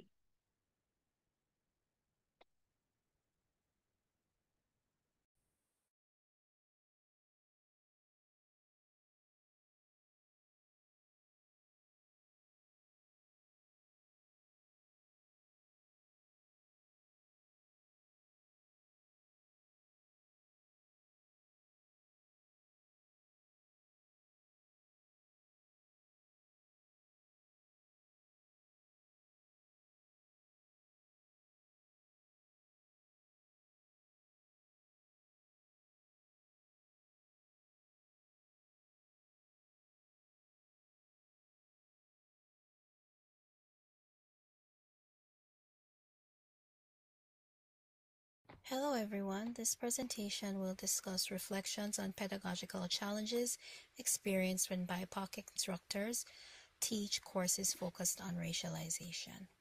This presentation will begin by describing my identity as an educator, my experience with teaching the course that will be discussed in this presentation, challenges experienced in the course, and methods of dealing with these challenges. The purpose of this research is to describe the experience of a faculty member who had to navigate difficult discourses in a course focused on racialized experiences of Black immigrant groups in Canada. The presentation highlights the types of tensions that the teacher encountered when teaching this topic, but also describes important strategies for dealing with difficult conversations around race and immigration. The existing literature on race talk acknowledges the following. Race-related talk is quite difficult because it's related to the painful part of a country's past. Race-related talk may result in strong student reactions that may have negative implications for instructors due to differences in worldviews. However, much of the existing research centers on student experiences in educational contexts where difficult topics around race are taught. The existing literature suggests that these conversations are immensely difficult for faculty of color who can relate to difficult conversations about race-related topics and immigration. The literature makes suggestions such as withholding emotional responses to such topics while listening carefully to what students have to say, and to confront tension and anxiety with such classroom experiences by negotiating or silencing tensions. I taught the course entitled Black Immigrant Experiences in Canadian Cities in fall 2023. The course involves instruction on the following topics: the settlement experiences of Black immigrants, most notably their experiences with exclusion, and the way in which they have responded to these exclusionary experiences through transnational livelihoods and the establishment of formal institutions that serve their communities. The course adopted a multidisciplinary approach to the analysis of these issues. Students engaged with literature and course activities that allowed for immersion into real-life experiences of Black immigrants.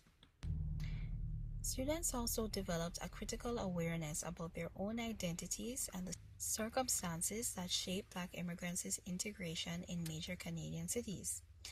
As such, students learned about the following topics: Black immigrants and their reasons for migration, their history of migration to Canada, their experience with exclusion and belonging, as well as immigrant transnationalism and entrepreneurship amongst Black immigrant women.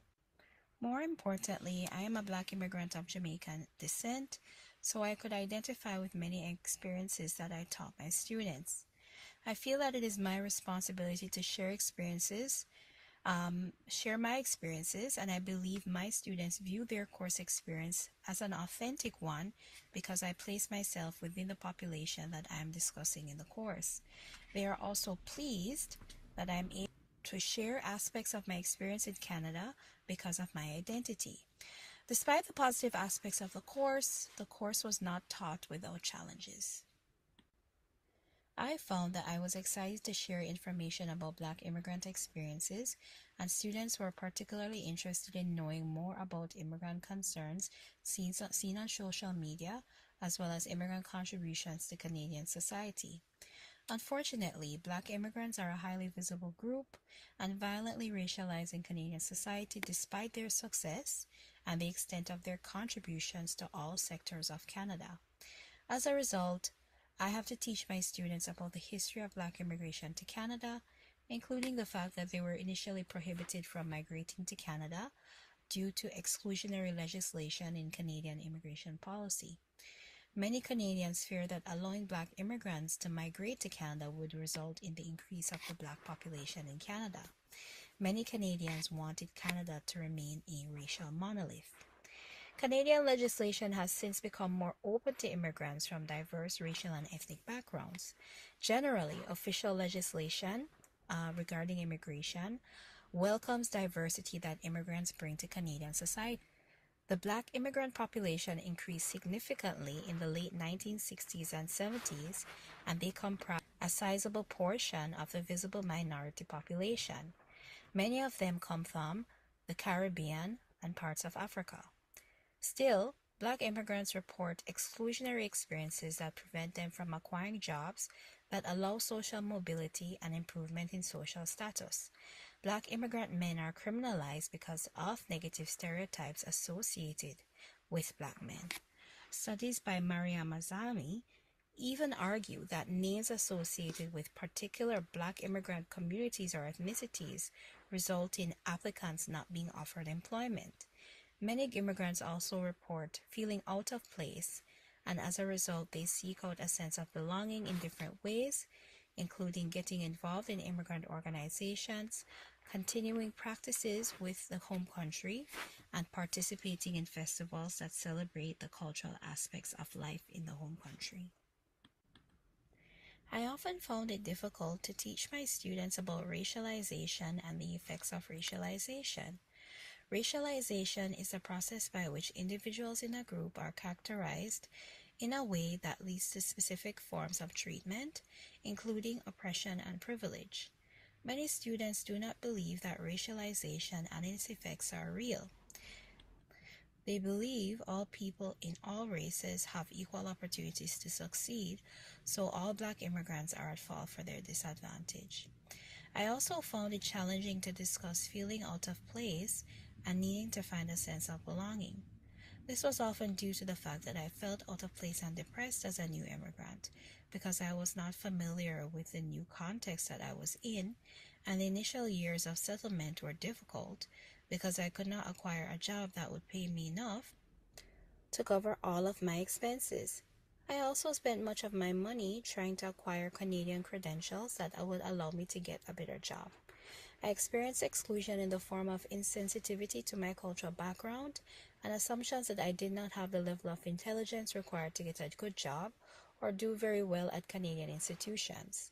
Having to teach students about this topic was very difficult. I often experienced anxiety because I did not know how my students would respond to this type of information. I was nervous about the abject denial of experiences that were very real to me. As a result, I often found myself rushing to complete lectures on topics related to race and racism. I wanted the discussion to end quickly because of the anxiety that I faced. I have thought about a few resolutions to these challenges.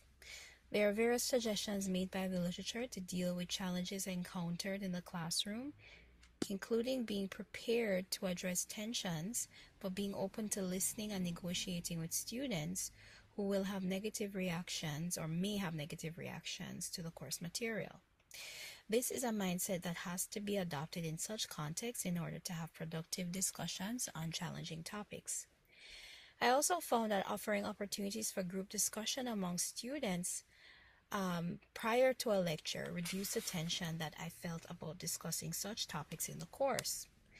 Students' initial exposure to such topics would be through course readings and conversation with peers. I would supplement the information after such discussions. Additionally, discussing celebratory topics including Black immigrant contributions to Canada, as well as transnationalism, was another resolution that I thought about. These were topics that resonated more positively with me and the immigrants discussed in the course. Black immigrant contributions reinforced that immigrants were not a burden to Canadian society, but in fact had contributed significantly to economic and social growth in Canada. I also assigned a multimedia assignment that allowed students to explore these contributions in more depth. Additionally, transnationalism is often celebrated because it represents immigrants' success at achieving a sense of belonging in places of settlement such as Canada. Immigrants engage in return visits to the home country, consume cultural foods of their home country, and participate in festivals that allow them to feel a sense of connection to their home countries. Discussions about these topics are much more positive and not fraught with tension. These are very tangible aspects of the immigrant experience that are visible to students, and they're excited to learn about related concepts and more in-depth information about these experiences.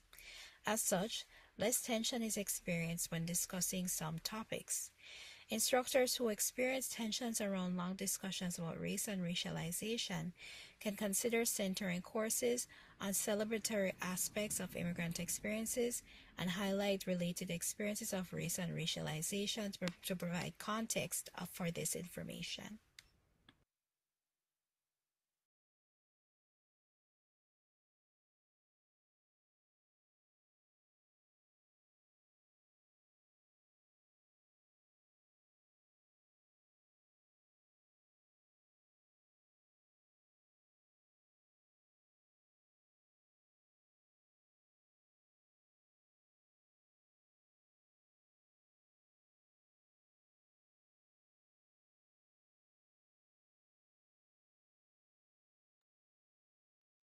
Thank you, Janine Rose, ma'am, for the presentation. If you have any questions related to the topic, you can ask Janine Rose, ma'am, or you can put the questions in the chat box.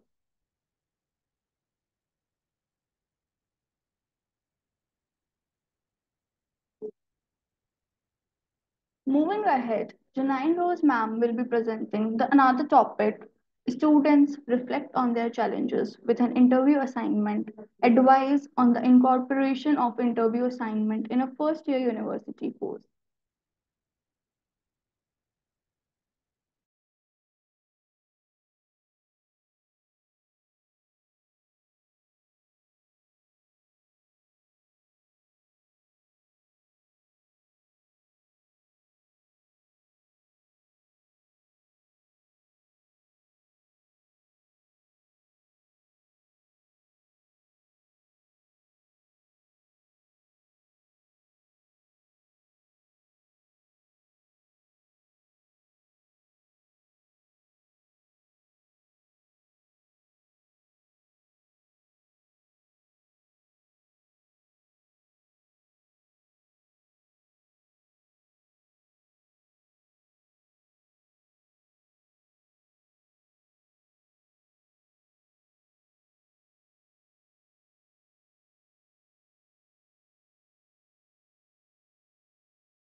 Best acquired through speaking to a real immigrant.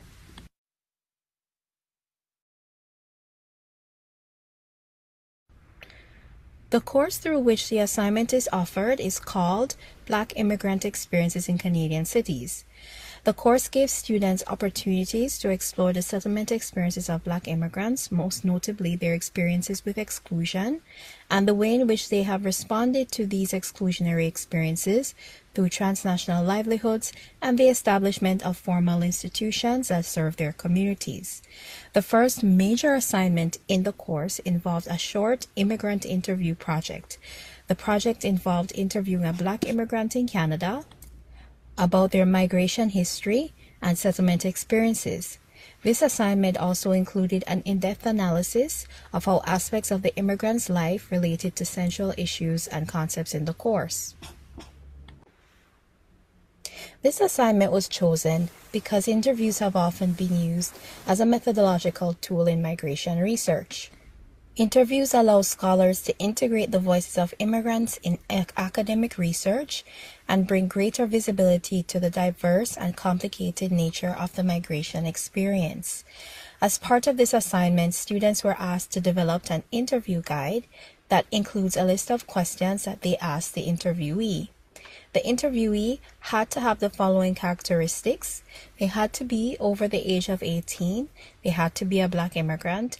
They had to have had some migration and settlement experience in Canada for at least 1 year.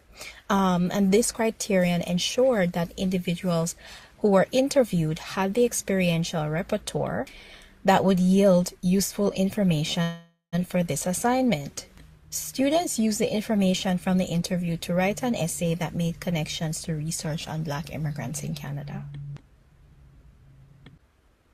Students were also asked to write progress reports after completing first drafts of the assignment. The progress report is a short email that describes the joys or challenges that a student had or experienced with the assignment. Specifically, this report was treated as an informal writing activity, but it was also an opportunity for students to express concerns they had about the assignment process and the essay. This was also a good moment for students to share questions that emerged while working on the project before moving to the next step of the assignment. The progress report was an opportunity to respond to concerns that students may not have been able to verbally express midway through the course. Students presented the following reactions in their progress report. Positive responses to the interview assignment indicated that the project offered a new perspective.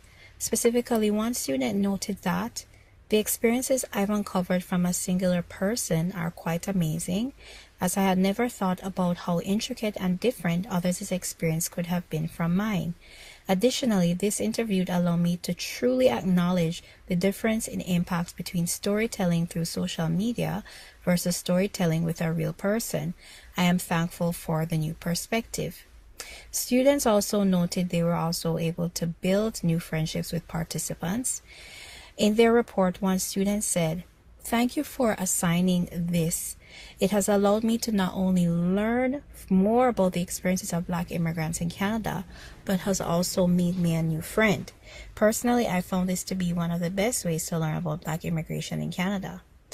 Another student said that the assignment also helped them to understand a different culture and grow as a person. More specifically, the student said that the assignment was an eye-opener. It showed me the differences in people's lives and cultures and how you really never know until you ask. The interview process was very personal and engaging. The things that were said were relevant to the topics and interesting. Finally, one student noted that it allowed them to grow as a person. The student said that they came from a home with two immigrant parents who have come from Poland, but it had never heard of the views of a Black immigrant in regards to the struggles they had to face, as I falsely believe that the process of immigration was standard for all, regardless of race, gender, and homeland. This view is now one in which I have outgrown due to this assignment, as I am aware of the hardships which those of that descent face upon migrating to Canada.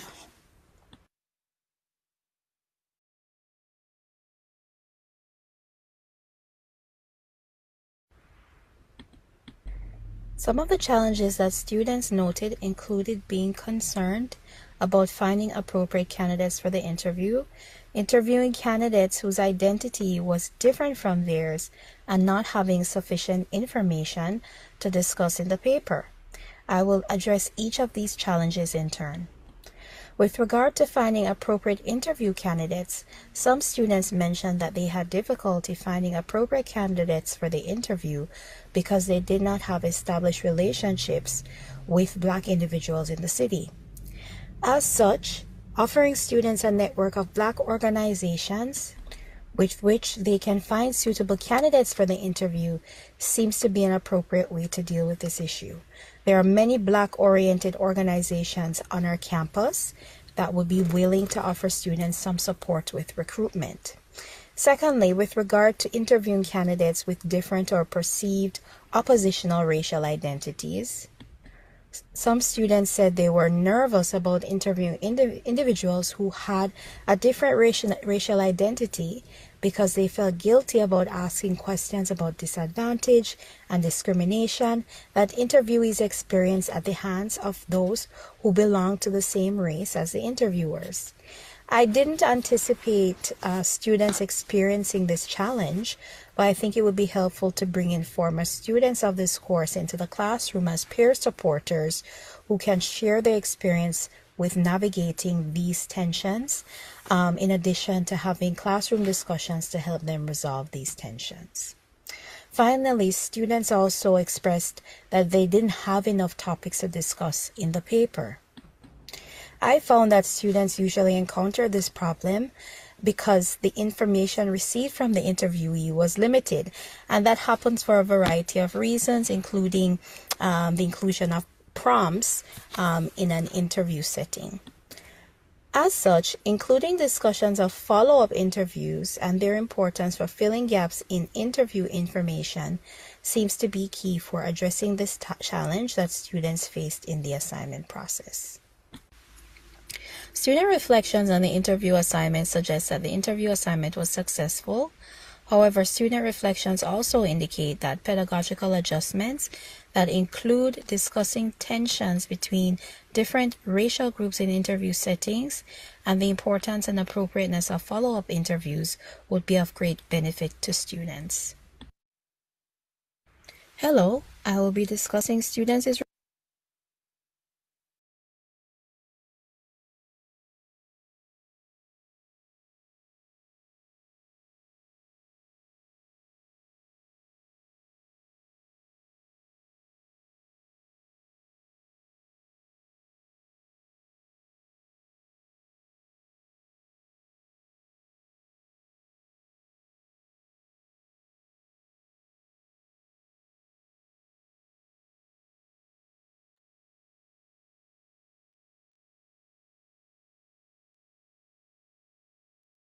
Thank you for the presentation, Shana and Rose ma'am.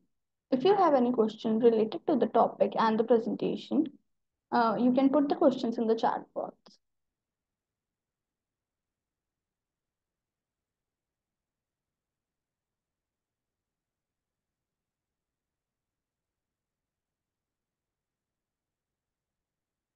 Moving ahead, our next presenter of the day is Minjia Zhang, Department of Education, the University of Sydney, Australia. The topic they will be presenting today is Block-based EFL teaching mode for university students, impact on speaking skills and engagement. You can read the abstract from the screen.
Presentation, and today I will be discussing the impactful role of vlog-based teaching methods. So my study topic is vlog-based EFL teaching model for university student impact on speaking skills and study engagement. Firstly, let's take a look about the definition of key terms. What vlog is?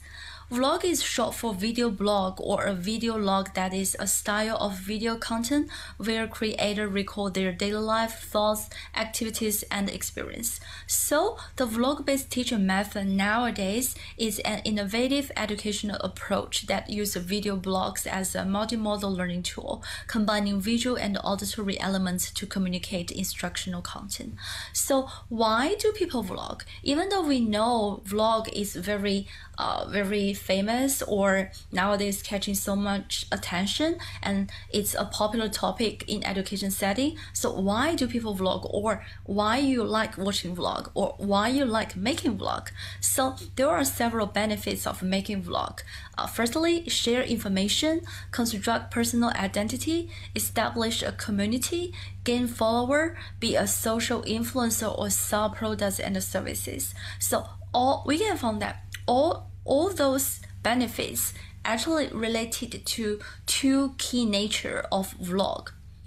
They are visuality and authenticity. So vlog offers a visually engaging format that conveys the authenticity, making it easier for creators to express their real life experience and thoughts in a more relatable way.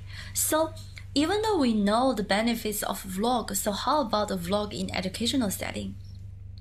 So let's take a look at the potential benefits of vlog in education setting. So vlog empower individual in many aspects. Firstly is the identity, voice, and empowerment. The vlog empower individual by providing them with a platform to express their unique voice and gain autonomy, foster a strong sense of identity and self-empowerment. This empowerment is crucial in education setting as it motivates learners, enhance their engagement, and build the confidence, which are essential for successful learning outcomes. Moreover, vlog enhance creative and critical thinking skills by encouraging users to solve the problems innovatively. The process of creating vlog involves significant creativity, planning, and management, which naturally develop this cognitive ability. And additionally, the multimodal nature of vlog, combining text, images, sounds, and videos, help develop digital multimodal competence is what we say DMC, a critical skill in today's digital-driven world. So this competence is increasingly important in educational setting as it prepares students for the complexities of the modern information environment. Furthermore, vlogging contribute to the linguistic skills enhancement, such as the vocabulary expansion, improving speaking fluency, and the better pronunciation. It also aids the understanding of genre-specific writing and developing a keen sense of audience awareness, which are valuable skills in both academic and real-world contexts. These attributes make vlogging an attractive tool for educators seeking to enrich their teaching methods and provide students with a dynamic and interactive learning experience by integrating video into the curriculum. Educators can offer students a more engaging, practical, and effective way to learn and develop the essential skills for nowadays. So this is the potential benefits for vlogging. And then let's take a look at the context. I chose the EFL content and specifically to investigate the college students' speaking skills and their study engagement. So why EFL? According to the previous literature, I found that limited research has found in EFL setting, particularly for the speaking skills. And the research was conducted in the context, so I chose to conduct this research in the EFL learning. And the EFL stands for the English as the foreign language, and particularly I'm looking into the field of oral speaking and study engagement. According to Liu's study in 2005, a considerable number of EFL learners, especially in university setting, encounter a significant barrier to oral communication. So for so many EFL learners, the speaking and the listening skills is really tough for them to prove, because the lacking of context. So even though they can get great grades in writing and reading, but improve the oral speaking skill is still an obstacle. So vlogging is highly suited for teaching English speaking skills as it provides a dynamic platform for students to practice and enhance their verbal communication.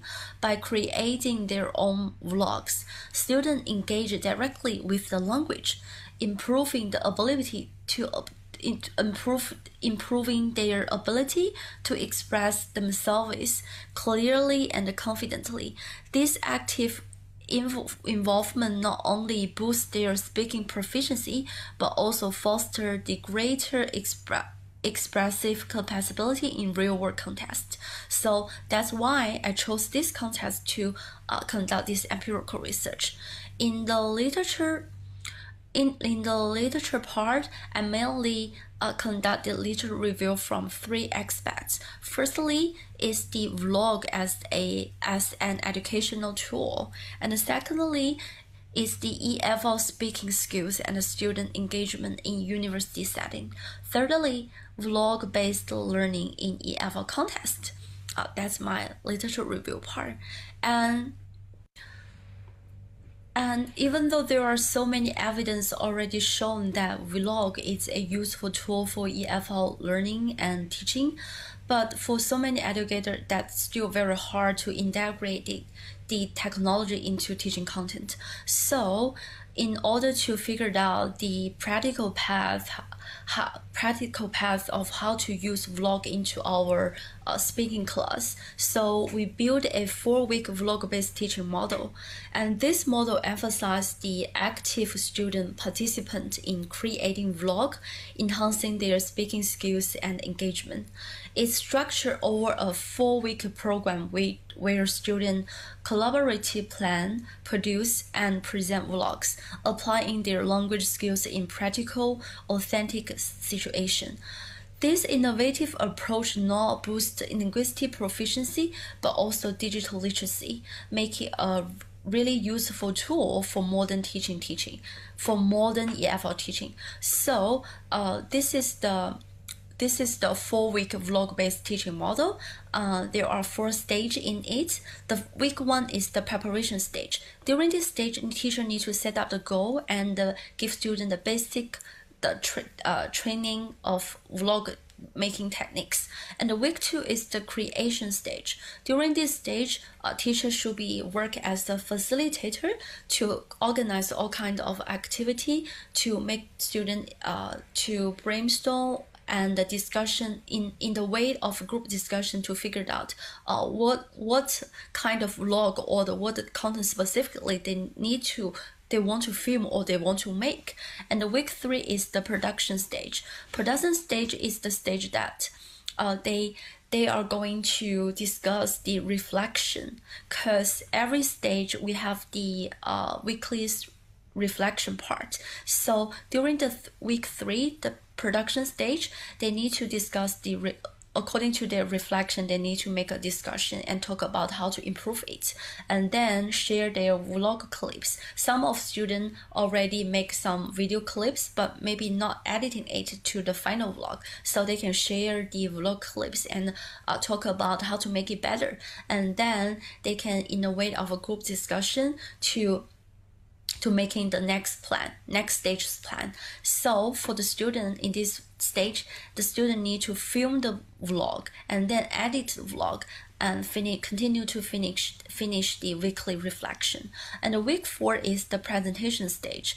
During this stage, teacher need to grading their vlog and give them the final score. And in the class, students need to post their vlog to make a vlog presentation, and at the end of the class, teacher and student will make a project summary to summarize what they have learned and what they have gained during this whole process. And for students, they can do the peer review and the discussion, and then finish the project reflection as the final assignment, as well as practice their writing skill. So this is our 4 weeks vlog-based teaching model.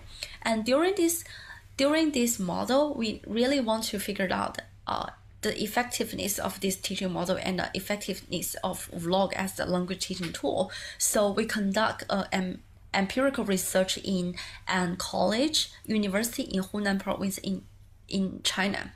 So we chose 30 participants. They are sophomore students from this university, and their age between 19 to 21 years old, and the gender separate 14 female and 16 male in case of the gender bias, and their language proficiency between B1 to B2 on the standard of CEFR. And we selected these participants follow the convenience sampling principle, so not purpose chose them. So how we design the whole research method, the whole research progress, we design the research method here. It's a 4-week program, and it's a mixed method. We both collect the quantitative and the qualitative data, and we have 2 groups of students, the control group and the experimental group. And the control group, the students follow the traditional teacher-oriented teaching way to have the speaking class. And for the experimental group, all the students follow the vlog-based teaching model to organize all the activities. And the section is both 2 groups, they have the speaking class twice a week. And data collection, we collect the oral test, collect their oral performance as the video, and we collect the engagement scale. The engagement scale has 4 dimensions: the behavior, cognitive, emotional, and the social engagement. So we try to, according to this engagement scale, to figure out is there any change during the whole process after they use the vlog teaching method, in what aspects their study engagement has changed. And all the oral tests follow the oral standard by College English Test Band 4 in China. So that's Chinese, a very official oral test standard. And the result is like the finding is really interesting. The finding from our study were quite revealing. The experimental group, which used the vlog-based teaching method, show a significant improvement in their speaking ability. Their average speaking scores increased from 2 point. That's their average score. Two groups. Their score is 2.45, and the test group experimental group increased from 2.45 to 3.46, and which is statistically significant and suggests that vlog can be a powerful tool to enhance spoken English proficiency. Actually, after 2 weeks of study, both two groups have some improvement in the speaking skills, but we can see that the experimental group's improvement is more significant. And as to the study engagement, furthermore, the engagement survey indicates a sustainable increase in all dimensions of student engagement: behavior, cognitive, and emotional. This implied that the vlog-based approach not only helped improve the language skills but also enhance the oral educational experience by making students more involved and interested in their learning. Delving deeper into the engagement, we can see that our vlog-based model encourages students to become active learners rather than passive recipient of information. By creating their own vlog, students engage in a creative process of language learning that allow them to explore language use practical real-world content. This not only improve their language skills but also the confidence and motivation which are essential for the language acquisition. So this is the result of the research, and here we have some outcomes. The discussion part, our key outcomes is that we prove that the vlog teaching method and this 4-week teaching model enhance the speaking proficiency. It's a significant improvement in post-intervention speaking scores and increase the engagement, support for experimental learning. And there did some limitation and challenges. For example, the inconsistent engagement, variation in engagement due to the differences in digital literacy and the technology access, because different students, their digital literacy are different. So even though we follow the teaching model, but their teaching performance is quite different, and due to the technical disparity, impact and equipment quality on learning experiments, emotional barriers, something like this reason caused the challenges of this research. And this is the recommendation. The technical workshop, send the equipment, enhance the digital literacy, and support the environment. Maybe follow these methods, and we can better improve the teaching model and make a student have better the speaking performance. And this is the conclusion.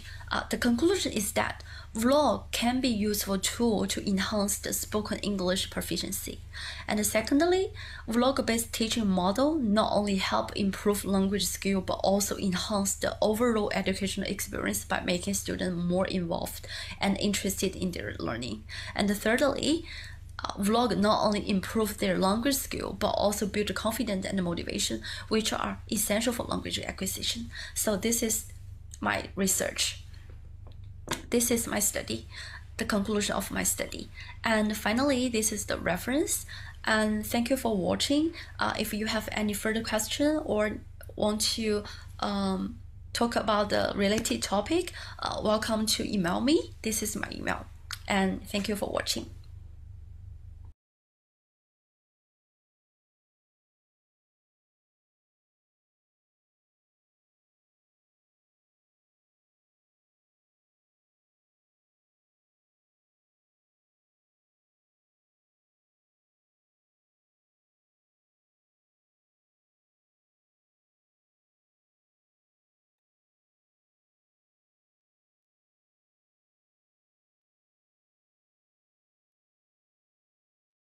Thank you, Minshia Zhang ma'am, for the presentation.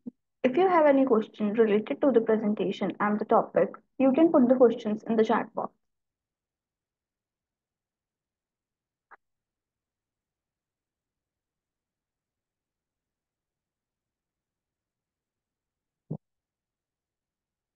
Moving forward with the next presenter of the day, Rem Dertis, Arts, Humanities and Social Science, University of Limerick, Ireland.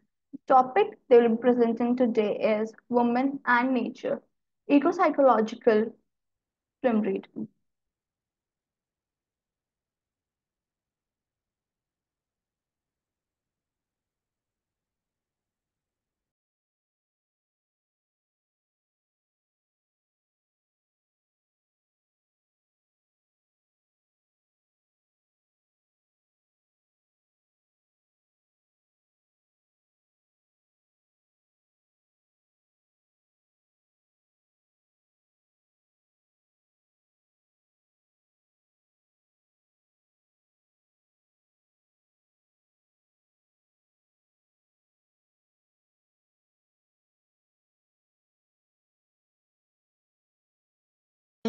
My name is Reem. I'm a fourth-year PhD candidate at the University of Limerick in Ireland. Today I'll be presenting part of my PhD work. Basically, my research investigates the relationship between women and nature using film studies.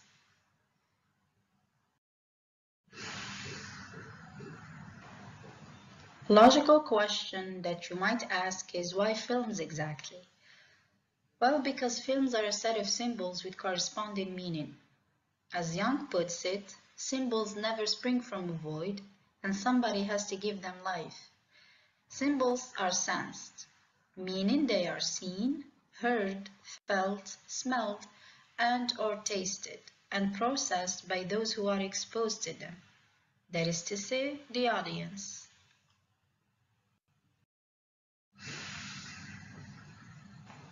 In here is a visual representation of the interrelated connection of film aspects. You have filmmakers who create films, the film, which is the symbol itself, the viewers, who are the symbol receivers, and the meaning, which is the interpretation of the respective film. Since my work is about the eco-psychological reading of films, another question that might arise is why eco-psychology, not any other research paradigm? It is because eco-psychology is the term often used to describe the emergent synthesis of the psychological and the ecological.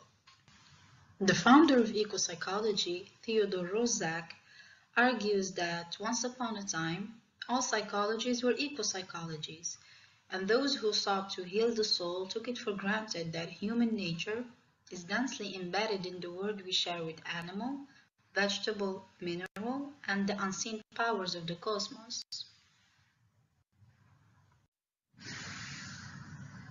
My research work has two main research questions and aims. The first question, how did the female leading characters interact with nature in the designated film scenes? The second one, what are the psychological implications regarding the underlying relationship between women and nature? My work aims to evidence the relationship between women and nature and to ascertain the therapeutic prospects and the psychological effects that ensue natural encounters. The methodology I'm using is a combination of textual film analysis of the scenes featuring the leading characters around natural surroundings and an eco-psychological analysis of the designated scenes to evidence the psychological implications regarding well-being and decision-making. A substantial amount of studies have been conducted when it comes to the effect of nature. In here is an example of the empirical studies which are most relevant and aligning with my research aims and questions. Robert Greenway argues that the wilderness experience yields a feeling of expansion, and participants experience a type of reconnection, whether physically or psychologically or both. There's also Rachel and Stephen Kaplan and their work on attention restoration theory, which revealed that nature proved beneficial in reducing mental fatigue as well as restoring attentional capacity. The study done by Mayer et al. Concluded that nature helps reflect on life issues. People in real nature gain more psychological benefits in terms of reflection capacities than others in non-nature settings. And lastly, the study done by Berman et al., where they asked two groups of participants. The first one to do a nature walk and the second an urban walk. The result is that participants who interacted with nature had a relatively more reflection rate on stressors in comparison to the ones engaged in the urban walk.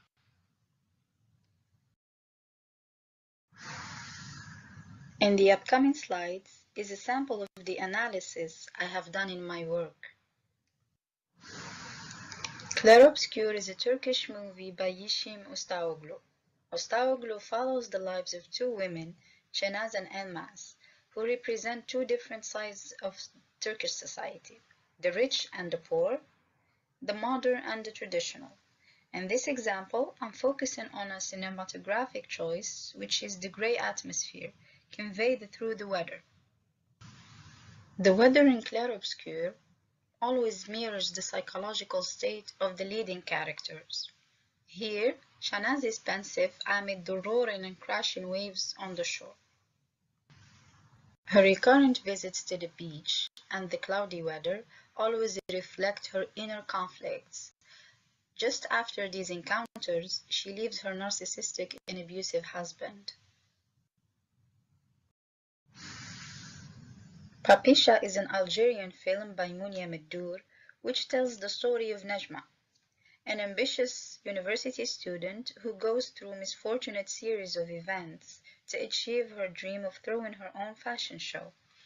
The example of this slide focuses on the scene after her sister was shot. In Papisha, Najma always goes back to a natural setting. In this example, she is touching the soil of her sister's grave and planting a rose. After this, she decides to open a clothing shop of her own designs.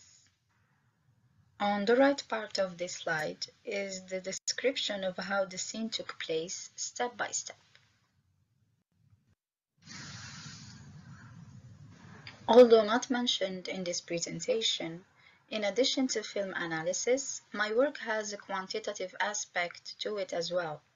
A survey was conducted where women answered questions related to their mood and behavior before and after being exposed to nature. The results from this survey, as well as the film analysis, helped me in forming this framework. First, we have the circumstances, taking into consideration several factors such as social, religious, etc. Then we have the triggers, and they vary from one person to another. In much simpler words, they can be explained as the catalytic event which leads to nature exposure. Then we have the actual nature exposure, which marks the difference, the before and after. It is the phase where the change actually happens. And finally, we have the positive outcome, which is the phase where the changes in decisions, moods, and behaviors are visible. Through my work so far, I have identified the following limitations and the future study suggestions. For study limitation, my work is gender-specific and does not take into consideration external factors like physical fitness and the actual duration of nature exposure. Also, having two films from Algerian and Turkish origins, my work does not focus on translation and its linguistic value. For future study suggestions, works can focus on media psychology, where the attention and the targeted audience are the viewers and not the characters on screen. It can also be more inclusive, That is to say that it includes both men and women. Thank you so much for your attention. Bye.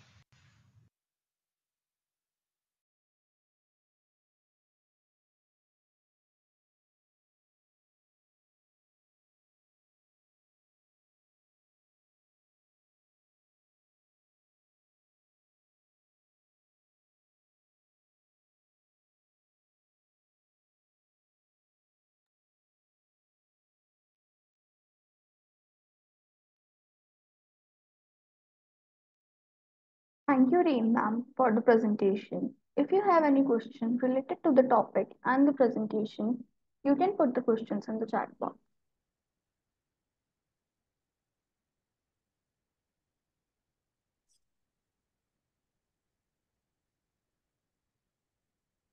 Moving ahead with our next presentation presenter, Hana Zelolil ma'am, Department of Modern Languages and Linguistics, University of Limerick, Ireland. The topic she will be presenting today is basic anxiety in Jane Austen's Menfield Park and Northanger Abbey. You can read the abstract from the screen.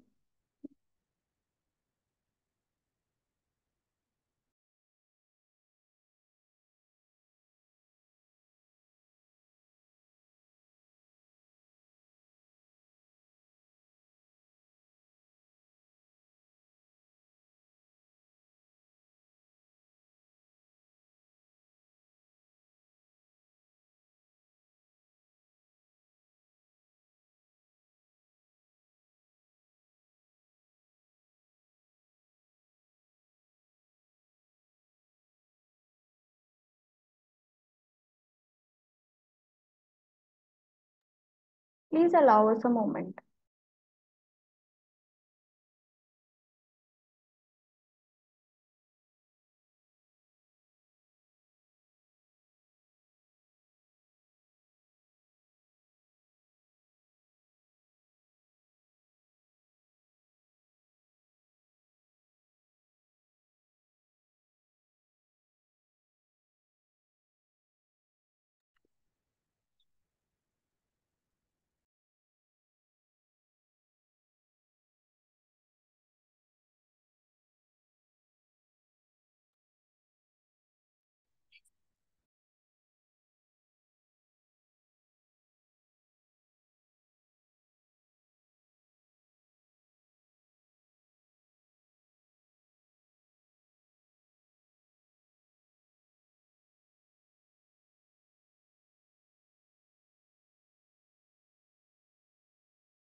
Hello, my name is Hannah Jalloul. I'm originally from Algeria but currently doing my PhD at the University of Limerick in Ireland. Today I'm going to delve into the world of Jane Austen novels and specifically analyzing the psychological concept which is basic anxiety on two of Austen's prominent novels, which are Mansfield Park and Northanger Abbey. So I hope you enjoy this presentation. So this research basically explores the major characters in the two selected novels through Karen Horney's theory of basic conflict or basic anxiety. So to conduct this analysis, I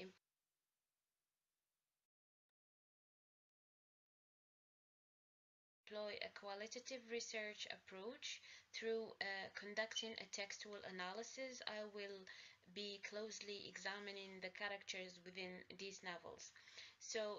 By paying particular attention to their interaction um, with other characters and to moments where they exhibit behaviors such as seeking reassurance excessively or avoiding conflicts at all costs or displaying an ability to trust others. So, additionally, I will be analyzing their internal thoughts and reflections to uncover any underlying insecurities or anxieties that may drive their actions.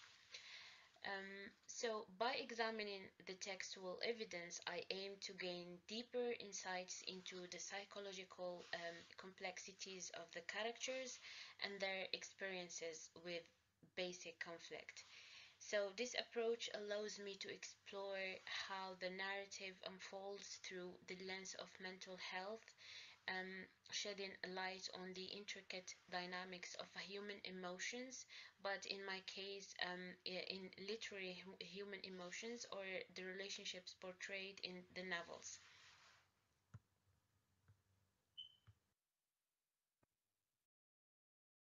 Let's now look at what the theorist Karen Horney means by basic anxiety. So basic anxiety or basic conflict is not just a simple fear of specific objects or situations, but rather a pervasive sense of insecurity and helplessness that stems from childhood experiences. To put it simply, the child begins life with a feeling of helplessness and vulnerability, as he is dependent on his powerful parents to provide love and support and even guidance to help him in the future. When parents demonstrate warmth and care towards their infant, he will feel assured and developed into a well-adjusted person. However, if they neglect or demonstrate aggression and hostility towards their infant, this will result in the development of basic anxiety. So, basic anxiety is a result of feeling unloved and unwanted, or even threatened in one's early environment, which then leads to the feelings of inadequacy and distrust of the world and of the interpersonal relationships as a whole. Um, So let's imagine a child growing up in an environment where their emotional needs are consistently unmet, where love and acceptance are conditional, and where they feel consistently overshadowed by the expectations of others. In such circumstances, the child learns to cope by developing defense mechanisms in order to protect themselves from the overwhelming sense of vulnerability that accompanies basic anxiety.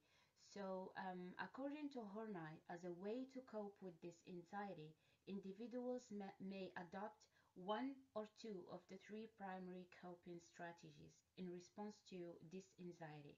So they may move toward other people, they move against other people, or they may move away from other people. So these three strategies represent different ways of seeking security and validation in relationships, but ultimately they serve to reinforce the unhealthy patterns of behavior. So, for those who adopt compliance strategy or moving toward other people, the focus here is on gaining approval and acceptance from other people. They may become overly dependent on others for validation and support, or they may sacrifice their own needs and desires in the process.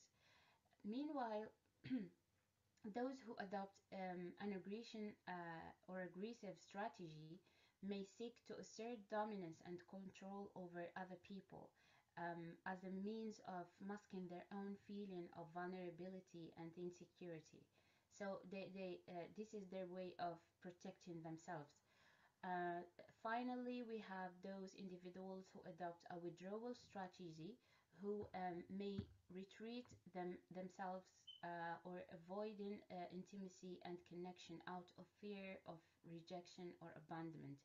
While these coping strategies may provide momentary relief from the discomfort of basic anxiety, they ultimately serve to penetrate the cycle of insecurity and probably reinforce maladaptive patterns of behavior.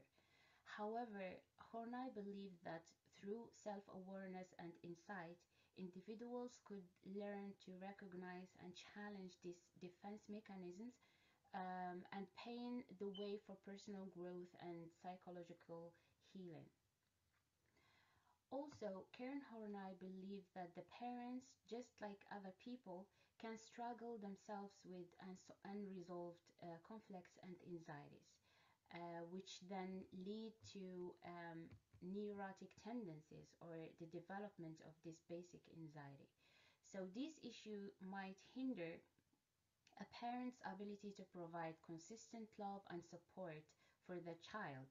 When parents are preoccupied with their own neuroses or their own problems, it can create barriers to forming secure attachment with their children. And because of that, the child may feel emotionally neglected or experience inconsistent care, so which then impact their psychological well-being in the long term.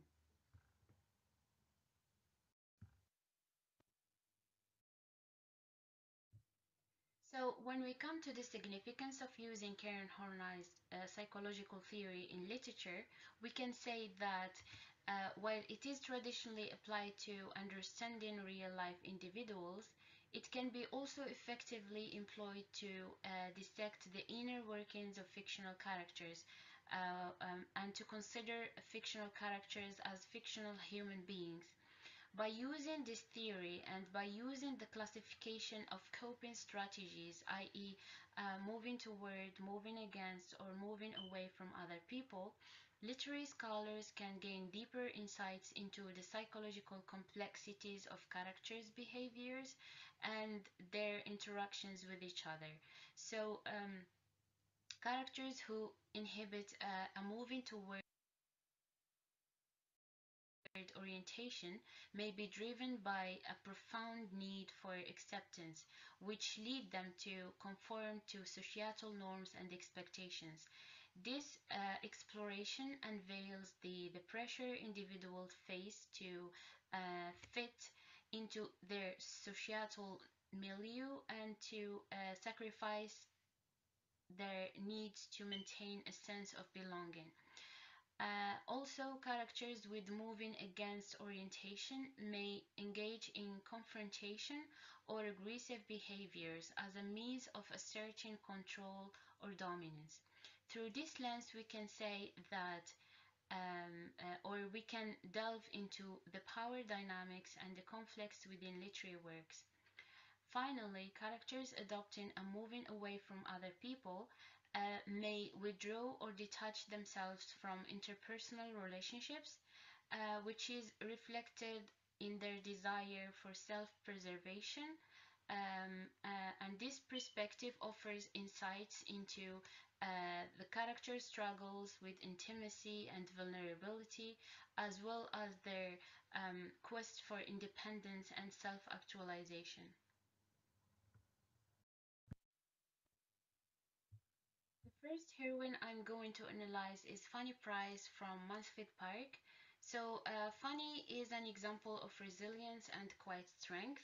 She was born into a less privileged background, and her journey begins when she is sent to live with her wealthy aunt and uncle at a place called Mansfield Park. So when Fanny was initially sent to live with them, she was treated as an inferior and was often overlooked and disregarded, and that's basically because she was not accomplished or like successful as her cousins, who were much more cultured in history and French. Throughout the story, she grapples with her sense of belonging and between her loyalty to her family and her own convictions. Now, when applying the theory of basic anxiety to Fanny, we directly go back to the way she was treated by her parents from the very little information provided in the novel. So it's suggested that her parents were not influential in her life or even involved. Her mother was described as lazy and fretful. She fails to exhibit any maternal warmth or affection towards Fanny, and instead she seemed preoccupied and distant. leaving her daughter longing for the love and care from other people instead of her. So the narrator here showed us that the mother was also neglected by her family and decided to get married at a young age to escape their judgment. Now, this somehow influenced the way she treated her children, so she could not give her children what she was deprived of. And similarly, Fanny's relationship with her father is characterized by a lack of meaningful connection. He is portrayed as rough and loud, with little regard for his daughter's emotional needs.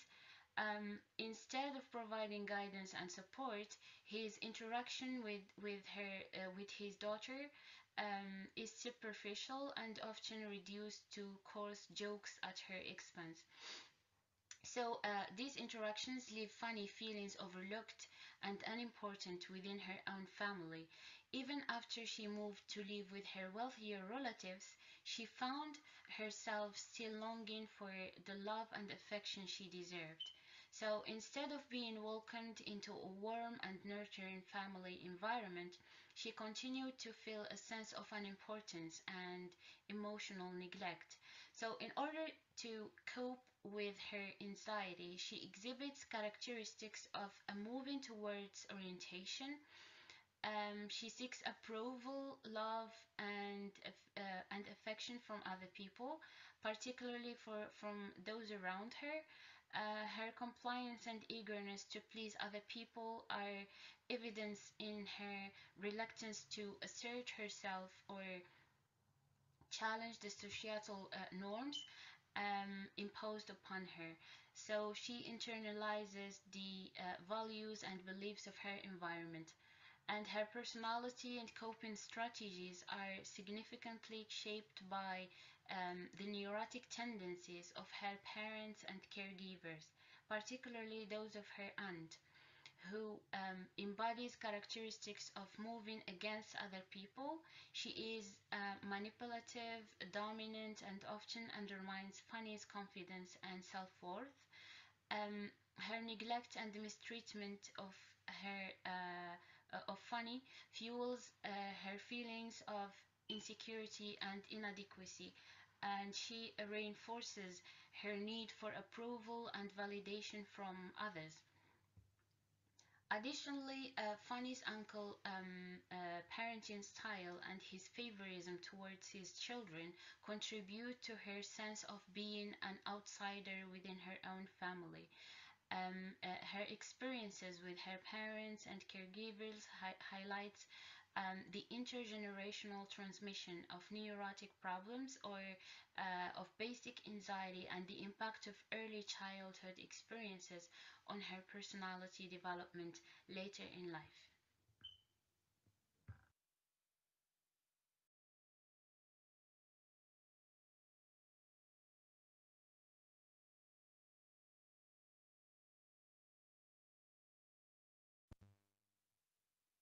Catherine Morland, who is the heroine of the selected book, also exhibits characteristic of moving towards other people. She seeks approval, love, and security from other people, especially from her family and friends. However, the difference between her and the other heroine of the first book is that Catherine grew up into a loving, supportive family, and she was not violated by them. And even if she was sent by her parents to live with another individuals who in another city to get more education, she was loved by the other individuals. So she was not humiliated like the first heroine. However, she felt somehow neglected and unworthy because her parents or even her foster parents or those who were taking care of her were busy taking care of her siblings or were busy taking care of themselves while she is left to her own devices. So she felt really anxious, and to cope with this feeling she adopts the compliance strategy as a way to alleviate her feeling of anxiety or insecurity. So for her, engaging with people provides her with opportunities for social validation and reassurance. And to do that, the only way is to do that is to adopt this trend, which is moving toward other people. Her innocence and lack of education received from her parents leave her liable to manipulation and misunderstanding, as many people have tried to fool her. Her parents likely instilled in her a sense of security and affection that leads her to trust other people easily, and which contributed to her moving towards orientation and her desire for acceptance and validation from other people. However, through meeting other characters who taught her how to be wise and decisive in terms of like choosing the right persons, she could fill the void that her parents have left. So throughout the novel, Catherine undergoes a process of self-discovery and growth. Her interaction with a variety of characters shape her understanding of herself and the world around her, and her journey reflects the complexities of navigating social norms and expectations, while at the same time maintaining authenticity and integrity in the face of the external pressures.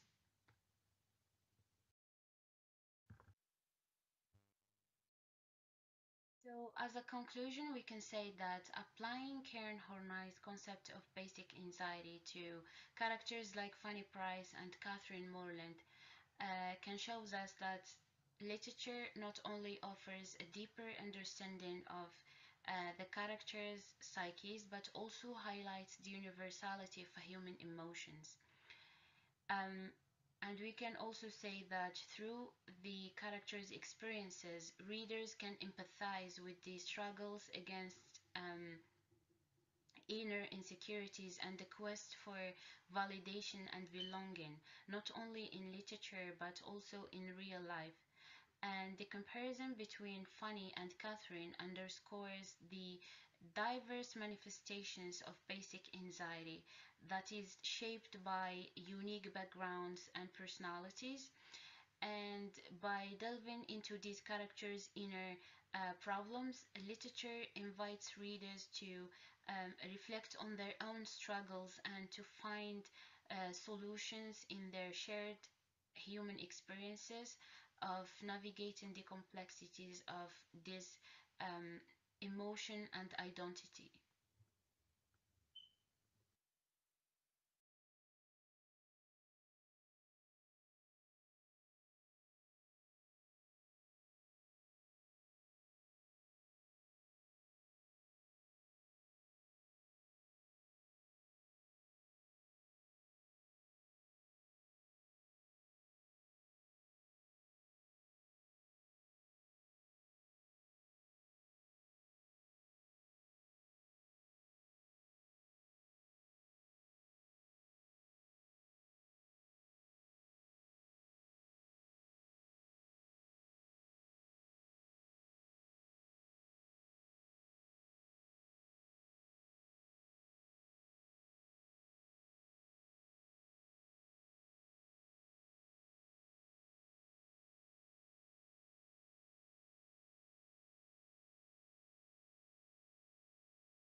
Thank you, Hannah ma'am, for the presentation. If you have any questions related to the presentation and the topic, you can put the questions in the chat box.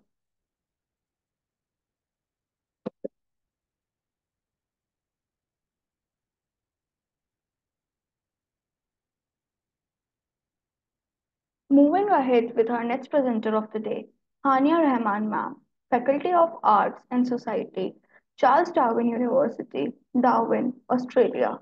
The topic she will be presenting today is Assessing Comparability in Sustainability Reports, a multi-level analysis in the oil and gas industry of a developing economy. You can read the abstract from the screen.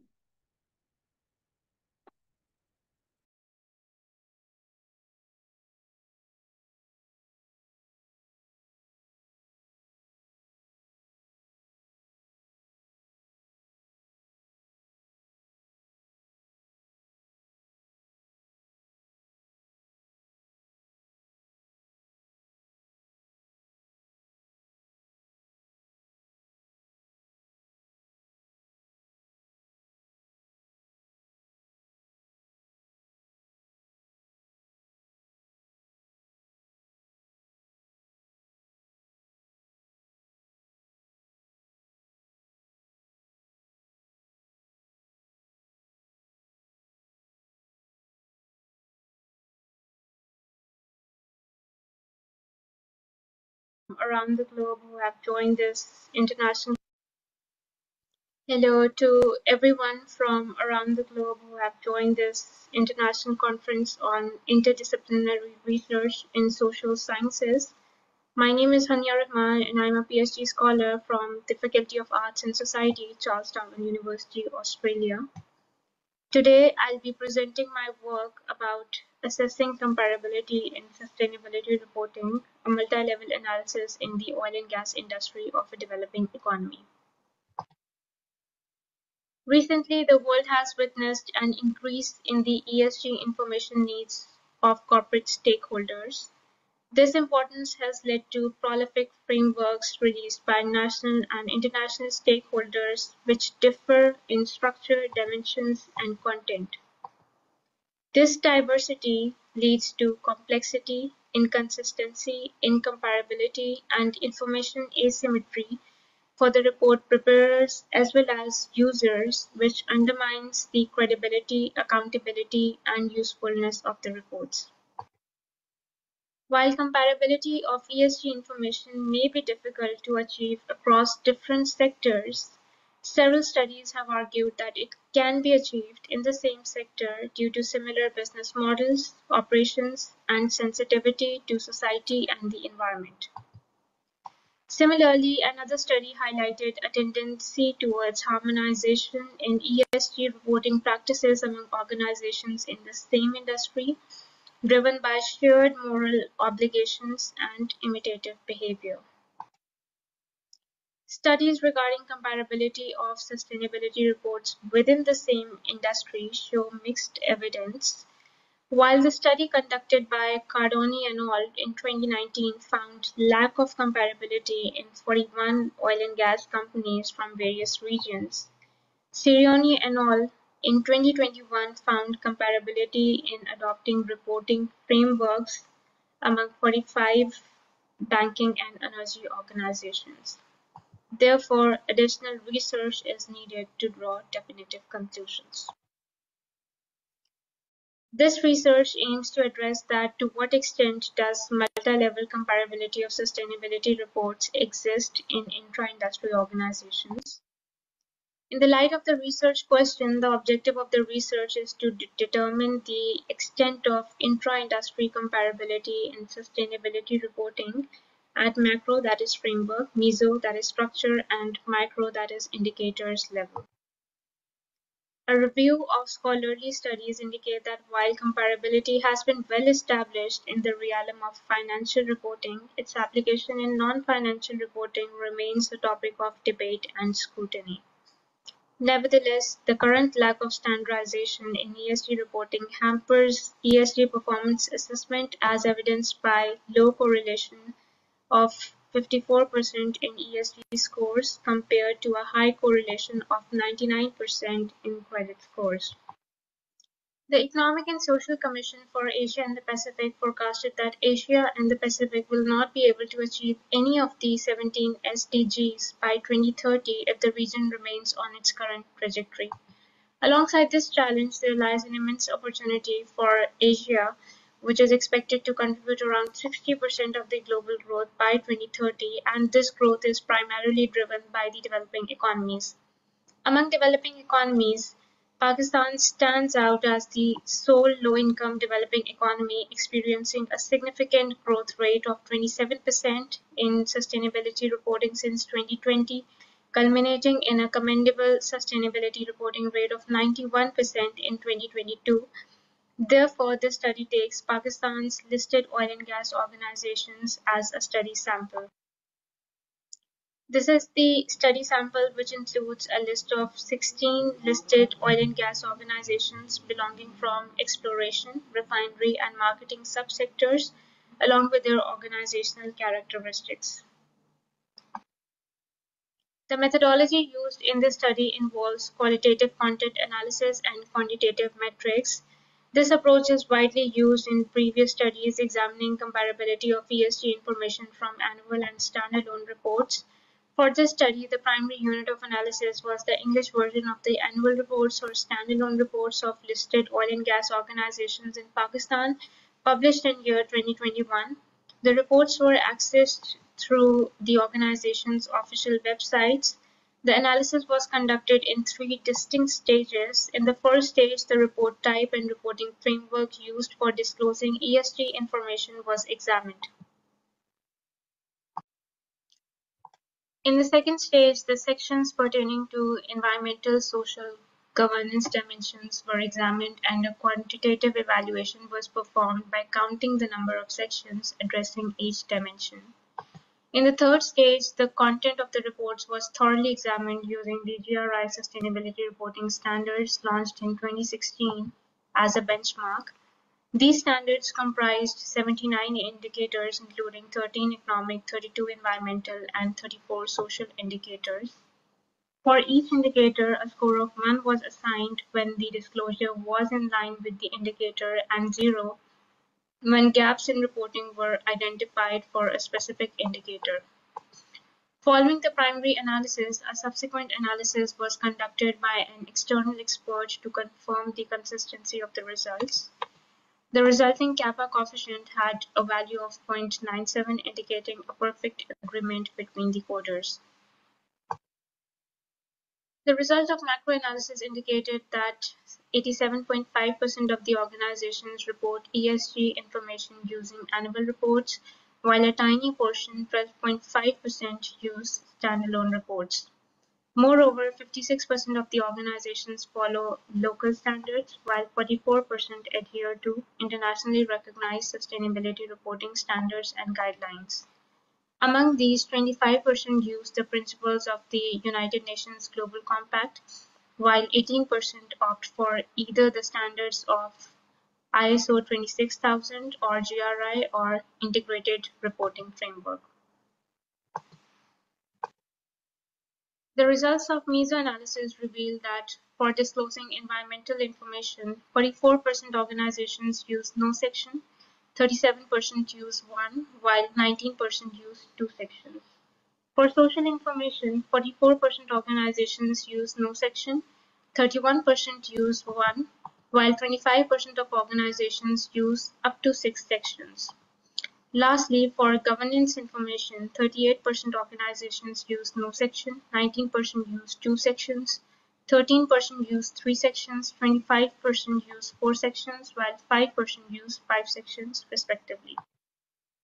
The microanalysis of economic indicators revealed that GRI 201 was substantially reported in the annual reports, followed by GRI 203 and GRI 241. The remaining economic indicators, that is GRI 202, 205, and 206, was featured in one standalone report only.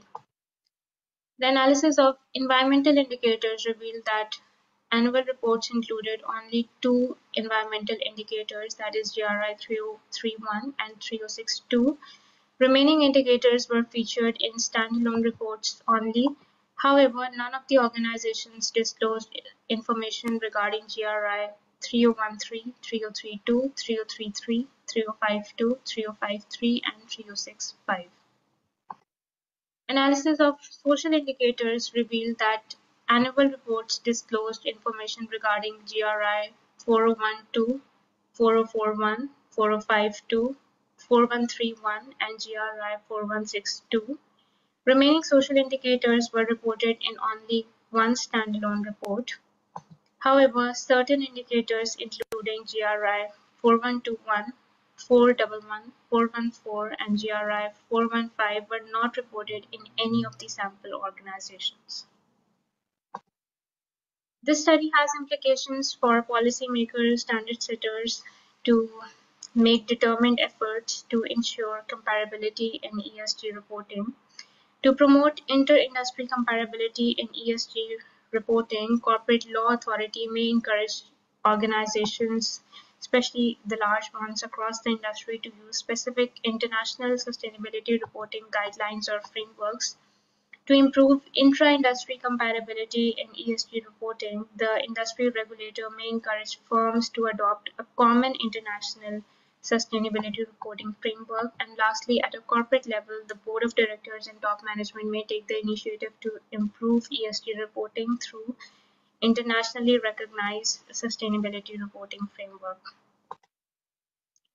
The study has certain limitations. Firstly, it's a cross-sectional study. A longitudinal study may provide better insights about variation in sustainability reporting practices. Since sustainability reporting is a voluntary practice, the study does not address variation in managerial motivation and stakeholder relationships that may lead to differences in reporting. And lastly, the study does not consider different management control systems that may lead to heterogeneous reporting in intra-industry organizations.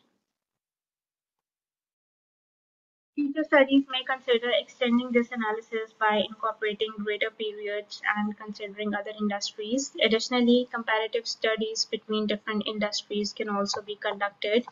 Lastly, future studies may also consider differences in managerial driving forces and management control systems that may lead to variation in sustainability reporting practices. That was all from my side. Thanks a lot. I look forward to any questions that any of you may have regarding this study. Thank you.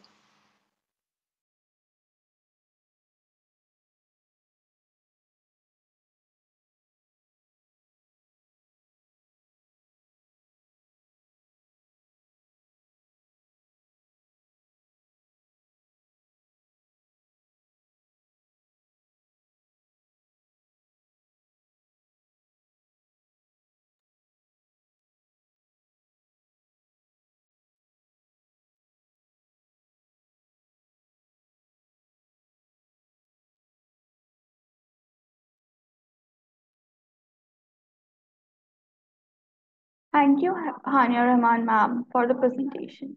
If you have any questions related to the topic, you can ask her or you can put the questions in the chat box.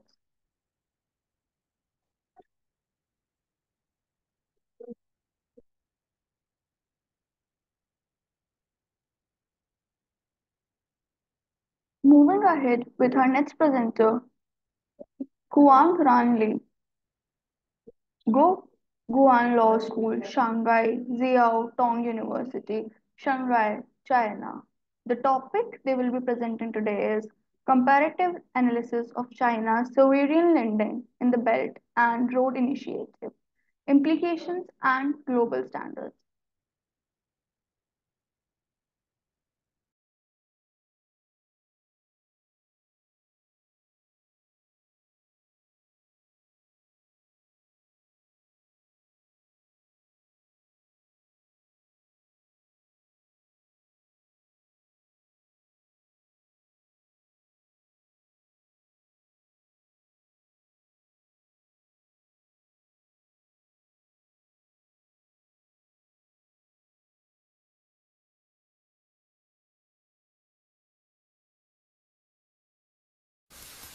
Hi, this is Kuangran Li, and it is my great honor to present my research here. My topic is analysis of China's sovereign lending in the Belt and Road Initiative against the global best practice. According to the OECD Sovereign Debt Outlook 2022 report, Emerging and developing countries issued as much as $3.5 trillion in sovereign bonds in 2020 to cope with the coronavirus pandemic. That amount is 35% above the average annual issuance in the 3 years prior to the epidemic, and roughly the same amount in 2021 as in 2020. So, between January 2020 to March 2023, there were a total of 14 separate sovereign debt defaults involving 9 different countries, almost as many as in the past decade combined. The outlook for sovereign debt government creditworthiness in 2024 likely that is stable. But this amount shows that a sovereign debt default is an urgent problem now. The best practice of sovereign lending has been summarized and developed over a long period of lending practice by developed countries and major multilateral banks such as the IMF and the World Bank Group. The president of AIIB, Jin Liqun, once said, "The AIIB has to operate according to the international best guidelines, but there are different views on international best guidelines, also we call it the international best practice. If you, these so-called international best guidelines, do not absorb the experience of developing countries in the last 30 years or so, and do not accept China's development experience, you can't call it a real international best practice." The same terminology is used, but our understanding of it is different. Whether the best practice it is for those who are coming in now and participating in the construction, or those who aren't coming in now, the basic convention is there. It has to be in line with the best practice. Accordingly, it is necessary for China to follow international best practices, but perhaps, I think, a modified version. So now I would like to introduce according to the table I provided in the poster, there are several differences between the best practice and China's sovereign lending practice. First, loans that follow best practice tend to be politically conditioned. These creditors have concluded from their own development experience and insist that good governance can be achieved in debtor countries by attaching certain reform conditions. These conditions include opening up the domestic market and reduce the level of corruption. Good governance is a necessary condition to help those debtor countries to get out of poverty. However, China's principle of respecting the sovereignty of other countries and not interfering in their internal affairs does not impose these reform conditions, which makes it easier to attract the debtor countries and make the political conditions of developed countries ineffective. This phenomenon is called a race to the bottom. In terms of lending, loans that follow best practice tend to focus on professional services industries, which are closely related to good governance. Meanwhile, China's sovereign lending, on the other hand, has gone mainly to infrastructure development. In terms of the principles of loan disbursement, best practice adheres to the principle of debt sustainability. While China, this country places more emphasis on the principle of development sustainability. This is evident from the white papers issued by China. Up to now, China has released 3 white papers, 2 of them titled China's Foreign Aid and were released respectively in 2011 and 2014. The latest white paper was released in 2021, and this paper was renamed China's International Development Cooperation in the New Era. In terms of aid modalities, there is now a large body of literature that criticizes tied aid. While best practice has been to advocate that aid should be more ethical and humanitarian, the practice of tied aid remains widespread. It is undeniable that a large portion of China's foreign loans go to debtor countries through trade and investment. In other words, these China's foreign loans goes in the modalities of tied aid. Such a divergence has also brought about a series of accusations against China aid, that China has set up numerous debt traps through the provision of loans. The debt trap argument has three main aspects. First, one is that China's foreign sovereign lending is designed to fulfill its specific political or military interests.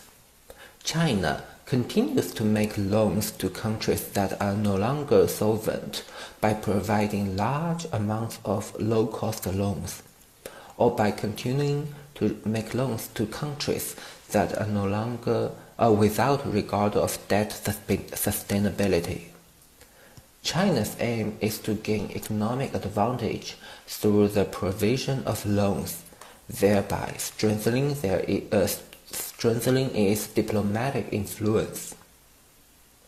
And second, China defends the interests of its creditors through bilateral contractual methods. When faced with a debt default situation, the best practice in bilateral lending is to negotiate a workable solution through the Paris Club.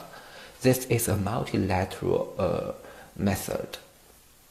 However, China, which is not a member of the Paris Club, prefers to safeguard its creditors' interests by including preferential creditor status clause or cross-default claims in loan contracts. So here we see a bilateral method against the multilateral method.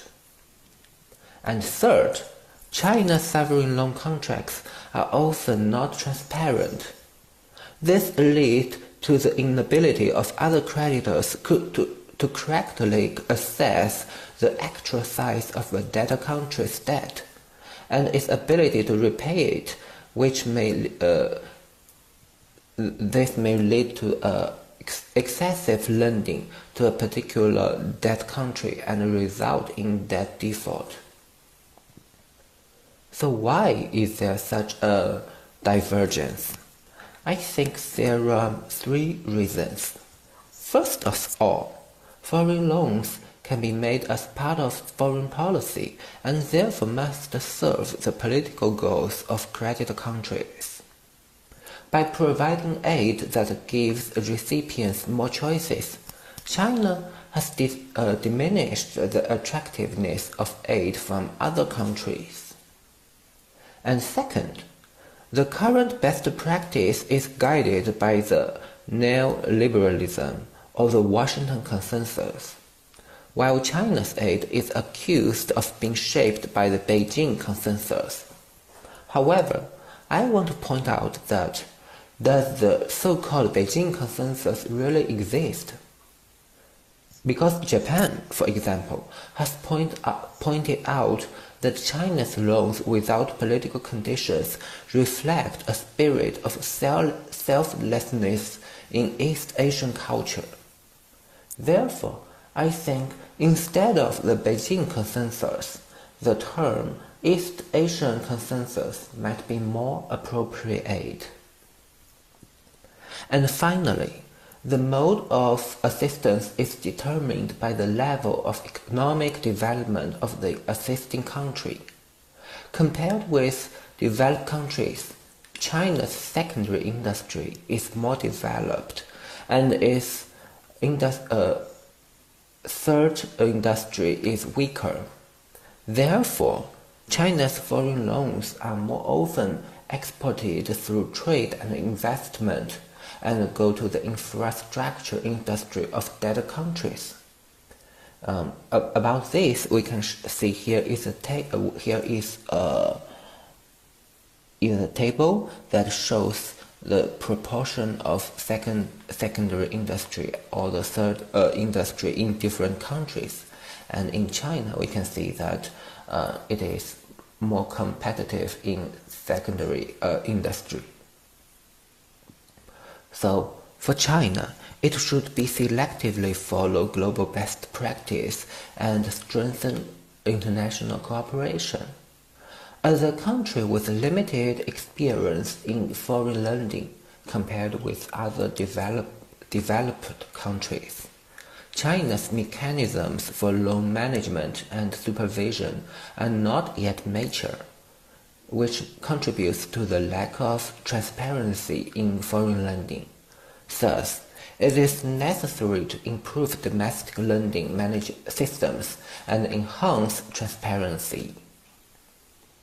In summary, China's sovereign lending practice does not intend to subvert the existing global best practice, but rather, from the perspective of a developing country as a creditor, attempt to supplement and improve the existing global best practice and promote its development.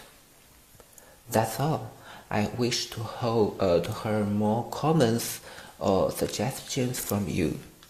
Thank you for your listening.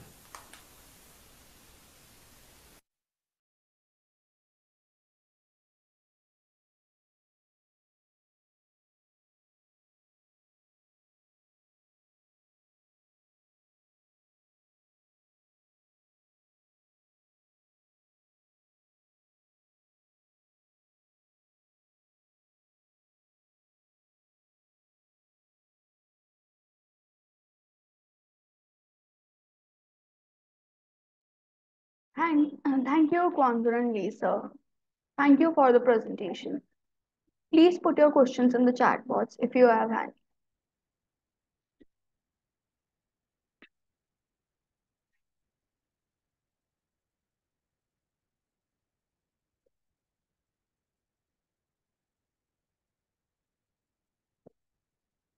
Moving ahead with our next presenter of the day, Abdul Rahman Arabi, Faculty of Applied Medical Sciences, Libyan International Medical University, Benghazi, Libya.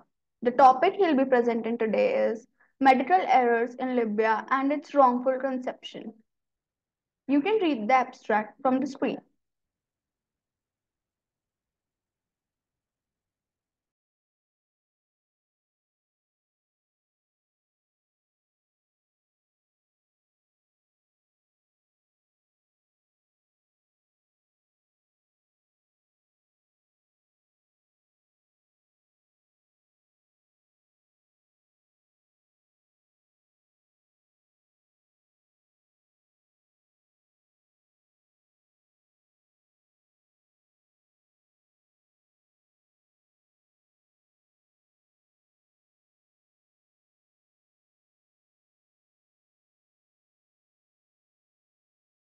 Medical student at Limu University.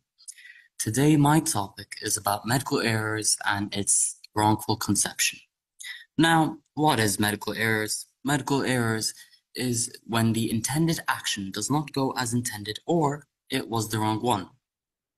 Now, medicine has been in our history for a long time. So has medical errors. Since the beginning of medicine, so has the beginning of medical errors been with it.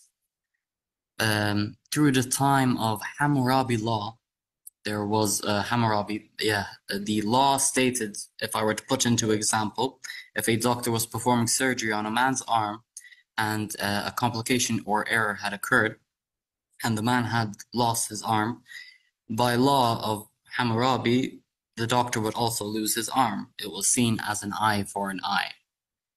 Now, of course, thank God, this isn't the state that we are dealing with today. But unfortunately, in Libya, medical errors are seen in different ways upon the people and upon the court. Medical errors here is seen as a criminal act, and doctors are justified upon that basis. Now, we should know before continuing further that doctors are not angels. They can perform miracles, but not all miracles. Now, why do I say this? I say this because a doctor, when going into the hospital and for work, he is there to care for his patients and do the best he can. He cannot do the impossible.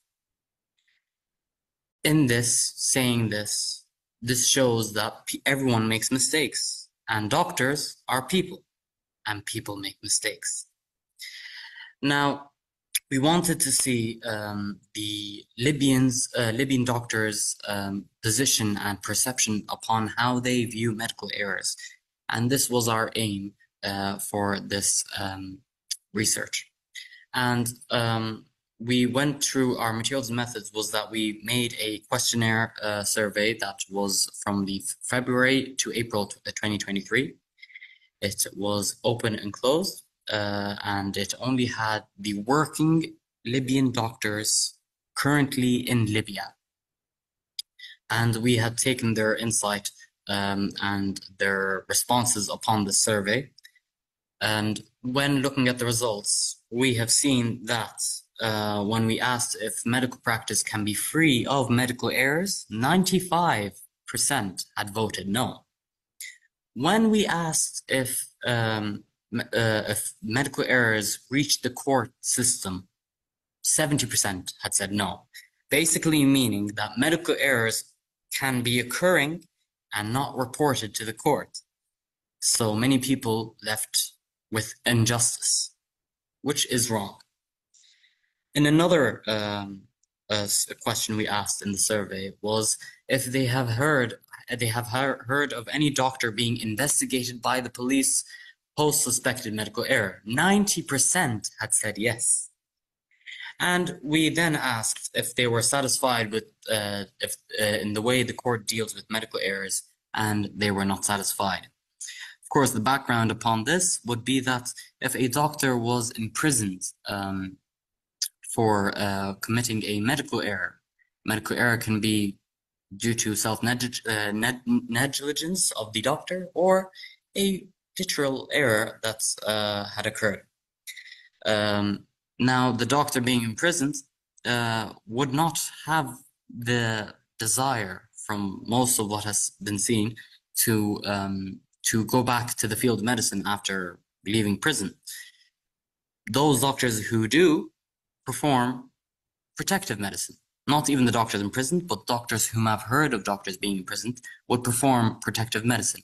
Now, what is protective medicine to those of whom who do not know?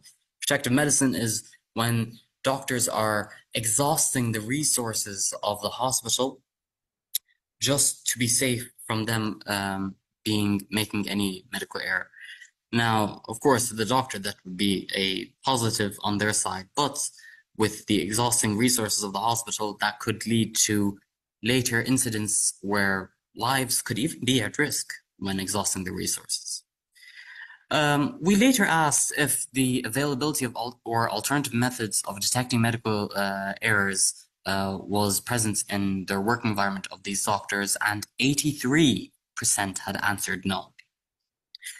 Now, as we see here, that medical errors is evident, is present, is at a huge rate. What can we do? We can't eradicate medical errors, because as medicine advances, as I said, medical errors advance with it.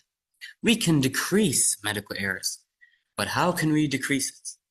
We can decrease medical errors by teaching its section through medical students in university while completing their bachelor's degree. Also to the law students to be fully aware. And when seeing these conditions and these rates, we come and see it in a worldwide aspect. Let's say, for example, a doctor was performing a laparoscopy, keyhole surgery, on a patient, and the patient had a complication. Now, a complication is obviously different than a medical error, but let's go further in detail. There was an error that occurred in this patient, and that was an injury to the bowel while performing the laparoscopy. Now, how would this be taken forward is that the risk management team would be taken under advisement, and they shall see if the doctor is qualified for such surgery. If they had seen that this doctor is not qualified, then yes, it is a medical error. But if the doctor was qualified, performing every rule bit by bit, making sure no errors can occur, and an error did occur, then yes, it's an error. There is a difference between qualified and not qualified, as you guys obviously know. Now, dealing with this situation post a medical error, the patient should be compensated by either the court or the hospital itself. They should be let known that they have the right to sue. And in that stance, they should be compensated for their specific situation. As for the doctor whom had committed the medical error, let's say it was medical negligence, even his license could be taken within fairness. But let us say it was not a complication, it was not negligence, and it was a error, a mistake made by the doctor. The doctor should be taken through a medical court that revolves around the medical field of what occurred, and the laws taken should be taken with caution, that it is a doctor performing or working in his line of work on a patient, and they would be tested and seen if this procedure was made as an error. Now, seen as an error, the doctor should be suspended of his training in that specific course, such as the laparoscopy, and they should be supervised by a consultant upon that time, and a time allocated for them to redo their training within that field to be more qualified for the position. And when the time allocated has diminished, the consultant would sign a sheet providing information that the doctor is applicable or inapplicable of performing this type of training, such as laparoscopy. Of course, if he was inapplicable, he can perform in any of the other fields in medicine, but just not the laparoscopy. Now, as I said, medical errors cannot be diminished but reduced, and making medical errors taught in universities and in hospitals, risk management teams in hospitals, the law, even within the law field, students of law should be taught medical errors and their laws to put out the right choices given to the doctors and to the patients mostly. Now, I'd like to thank Eurasia and thank HBSRA for giving this opportunity to give awareness of our topic, and I hope you guys had taken an insight of what medical errors is like in our day to day, as it is a trendy situation that's occurring. And if you guys have any questions, feel free to ask. I thank also my university for standing by me in this opportunity of expressing the research worked on. And I'd also like to thank, as the acknowledgements, Dr. Al-Hadi Arabi and Dr. Ella Benali. I thank the other doctors for their lectures and for their insights and for their hard work, and us as future doctors and also the current doctors and professors. We, of course, in this conference aim for perfection within the medical field and hope for the best in for all doctors dealing with such situations as these.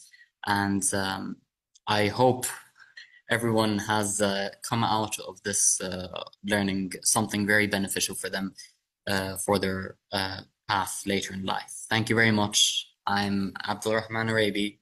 I hope you enjoyed. Thank you.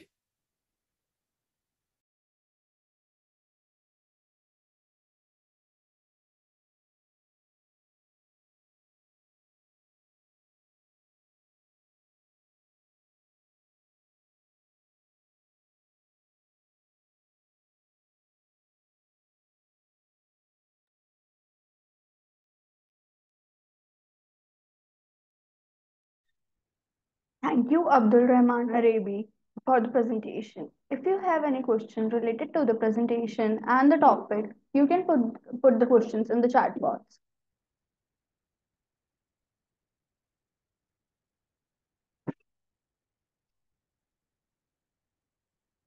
Moving ahead with our next presenter of the day, Karilish Abildevia, ma'am.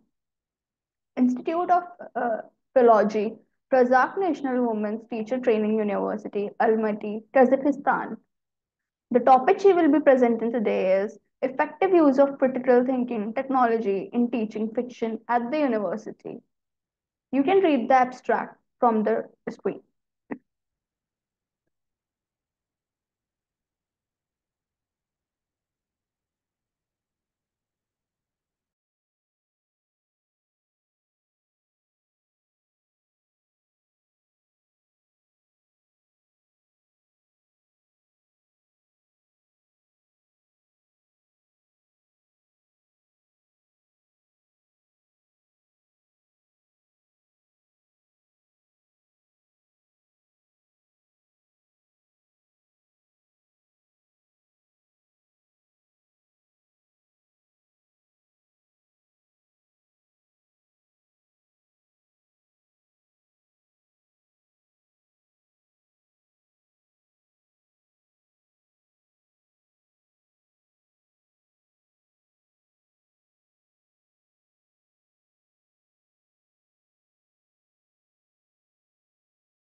My greetings for all participants of Sydney International Conference on Teaching Education and Learning.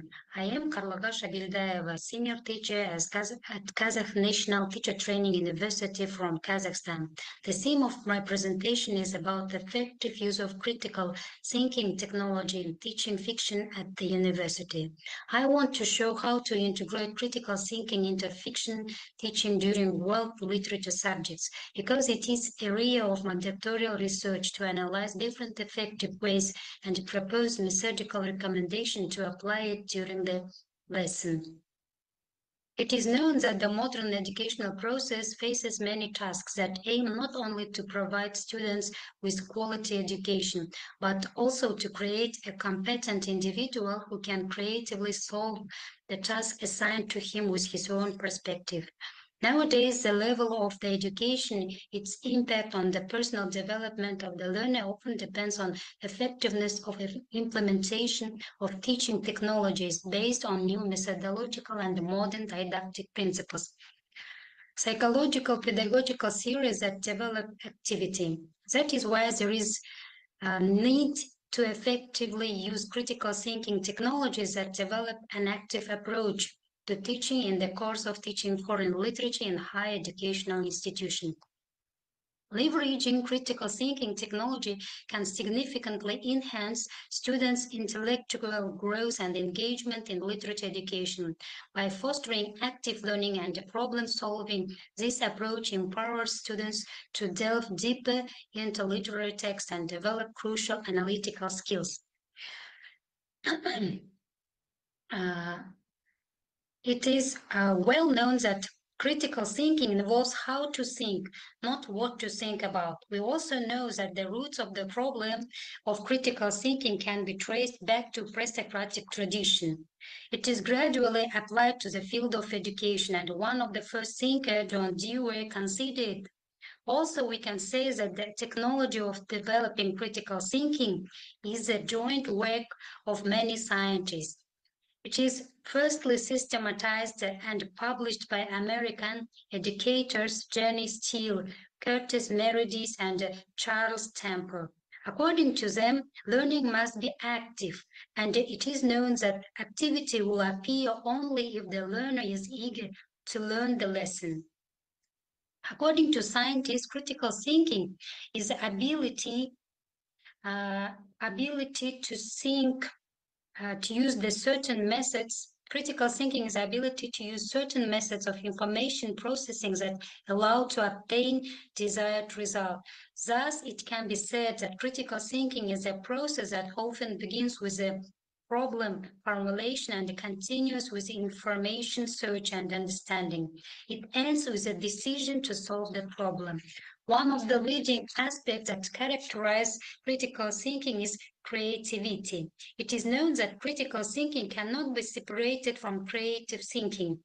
As scientist Lindsay Hall Gamson said, creative thinking is aimed at creating new ideas, and critical thinking identifies their missing points. Therefore, result of the developing critical thinking is a creative person. The critical thinking technology consists more than 60 different strategies and methods. All of those work to develop creative thinking. Teaching students to think critically means asking the right question, directing their attention in the right direction, making their own conclusion and finding solution.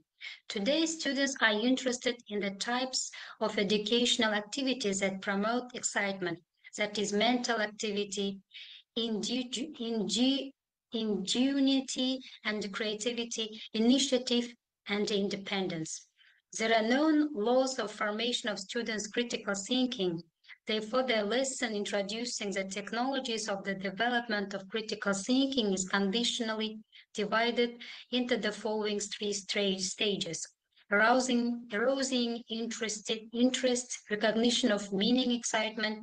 The first stage, awakening interest, supplements the students' already existing knowledge, awakens their interest in the topic. It is at the stage that the problem is formulated and the full teaching of the material are determined. The second stage, recognition of the meaning, is based on understanding of new material. The basic substantive work of the learners with the text is realized.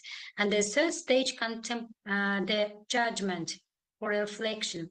At this stage, the student should understand the taught material and form his own opinion and attitude on that material. In order to increase activity of students in teaching of prose works translated from English, it is necessary to select methods suitable for the topic, which will be passed from among various strategic methods in 3 stages of this technology of critical thinking. Effective use of these creates opportunities for students to develop critical thinking skills related to ability to acquire process and use relevant information, as well as to present the result of its analysis in a conscious manner. It is no secret that we often see both face of the students in the class, lack of activity, reluctance to study when learning material and doing homework. A passive attitude towards such a subject seems to be connected with the inability to fully understand the subject, the misunderstanding of the given task, the inability to work independently with the various sources, and the inability to properly systematize the information found. On this issue, what do I know? What do we need to know from the text? It is appropriate to use critical thinking skills like this contributes to the success of the lesson. That is, students find ways to solve the problem in the task, listen to each other, and demonstrate their knowledge of mastering prose works. So, if we consider the novel Don Quixote by Miguel de Cervantes as an example, the list of methods used in teaching it to students can be found in the table below. The first is problematic question for arousing interest. In the first stage of critical thinking development, we suggest starting with a simple problematic question to arouse students' interest in the lesson. For instance, the article proposed the question, can people like Don Quixote meet among us in the future? This question serves to engage students in critical reflection and self-assessment while gauging their familiarity with the text of Don Quixote. And the next is a group tasks for managing recognition. Example, in the second stage of the critical thinking development, students are divided into groups and given tasks for group work. Each group is asked problematic questions related to the novel. For example, one group might be asked with analyzing the characterization of Don Quixote as either a dreamer with noble intention or an impractical figure disconnected from reality. The next is a reflective question for contemplation. In the third stage of the critical thinking development, students engage in reflection and discussion. The article here, my research presents questions for analysis of Don Quixote to each group. For instance, questions might focus on evaluating Don Quixote's action and the motivations throughout the novel, encouraging students to form their own opinions and interpretations.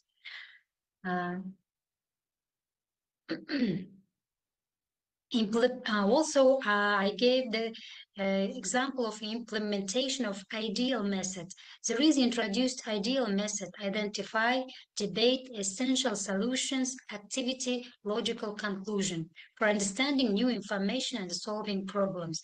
Through these methods, students are guided through problem formulation, debate, solution identification, and logical analysis, fostering critical thinking skills in the process. Practical application of critical thinking tasks. It is provided specific instruction for finding main solution to problems by working with a text of Don Quixote, such as identifying key passages and analyzing characters' motivation. For example, students might be asked with identifying instance in the text where Sancho Panza demonstrates his desire for wealth and power, leading to discussions about his character development. Literary analysis tasks and discussion prompts. It is suggested a variety of discussion prompts and written creative tasks to deepen students' engagement with Don Quixote. For instance, students might be asked to analyze specific episodes from the novel, such as Don Quixote's encounter with the lions or his interaction with Sancho Panza, to explore themselves chivalry and idealism. In conclusion, critical thinking shows that each person is distinguished by individual thinking, outlook on life, and mental abilities, can form skills that can correctly find a solution to a problem and express thoughts. You can analyze the characters of work in different ways to individualize them and compare them with other works. However, if we allow students to freely answer question, we think that the work will contribute to weighing thoughts about fate of the protagonist and revealing his individuality. Critical thinking development technology helps to form a generation capable of receiving and developing lifelong education. We believe that the effective implementation of above methods will create favorable conditions for the formation of key competency of students who are able to adapt to a modern condition. Thank you for your listening.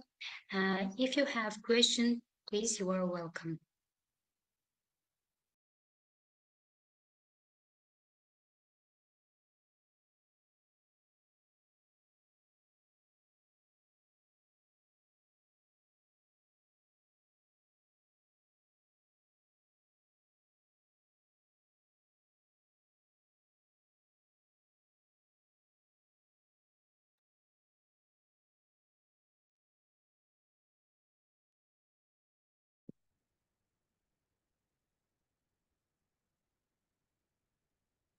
Thank you, Cartledge Abildivya ma'am, for the presentation.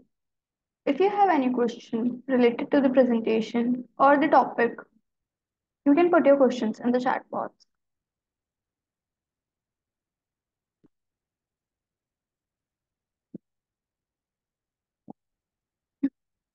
Moving ahead with our next presenter of the day, Zulia Antonio Caicedo Avellaneda, School of Chemical Engineering, Industrial University of Santander, Colombia. The topic he will be presenting today is methodology to analyze of decarbonization of scenarios applied to an integrated oil and gas supply chain in the Colombian context using the times model approach.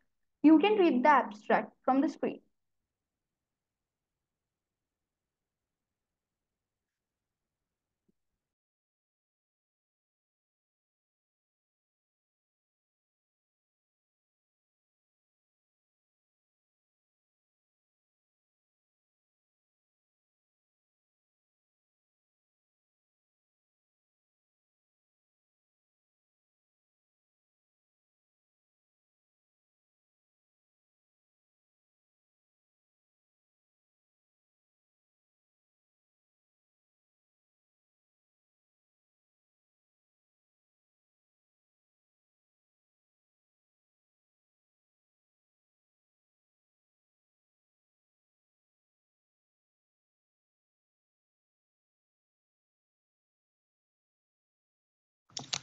Good morning to everyone. My name is Julian Caicedo. I'm from Colombia. I'm a master's student degree of chemical engineering in the Universidad Industrial de Santander. And today I'm gonna present the result of my research named Methodology to Analysis of Decarbonization Scenarios Applied to an Integrated Oil and Gas Supply Chain in the Colombian Context using a times model approach. This work is made by another colleagues, which are my professor Ramiro Martinez Rey, Ariel Uribe, and Edgar Ñañez from Ecopetrol.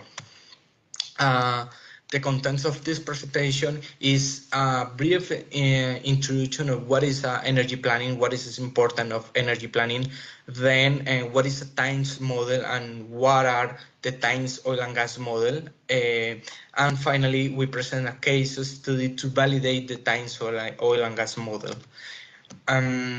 So the first question is, can energy planning contribute to the discussion of energy transition and decarbonization of the energy system?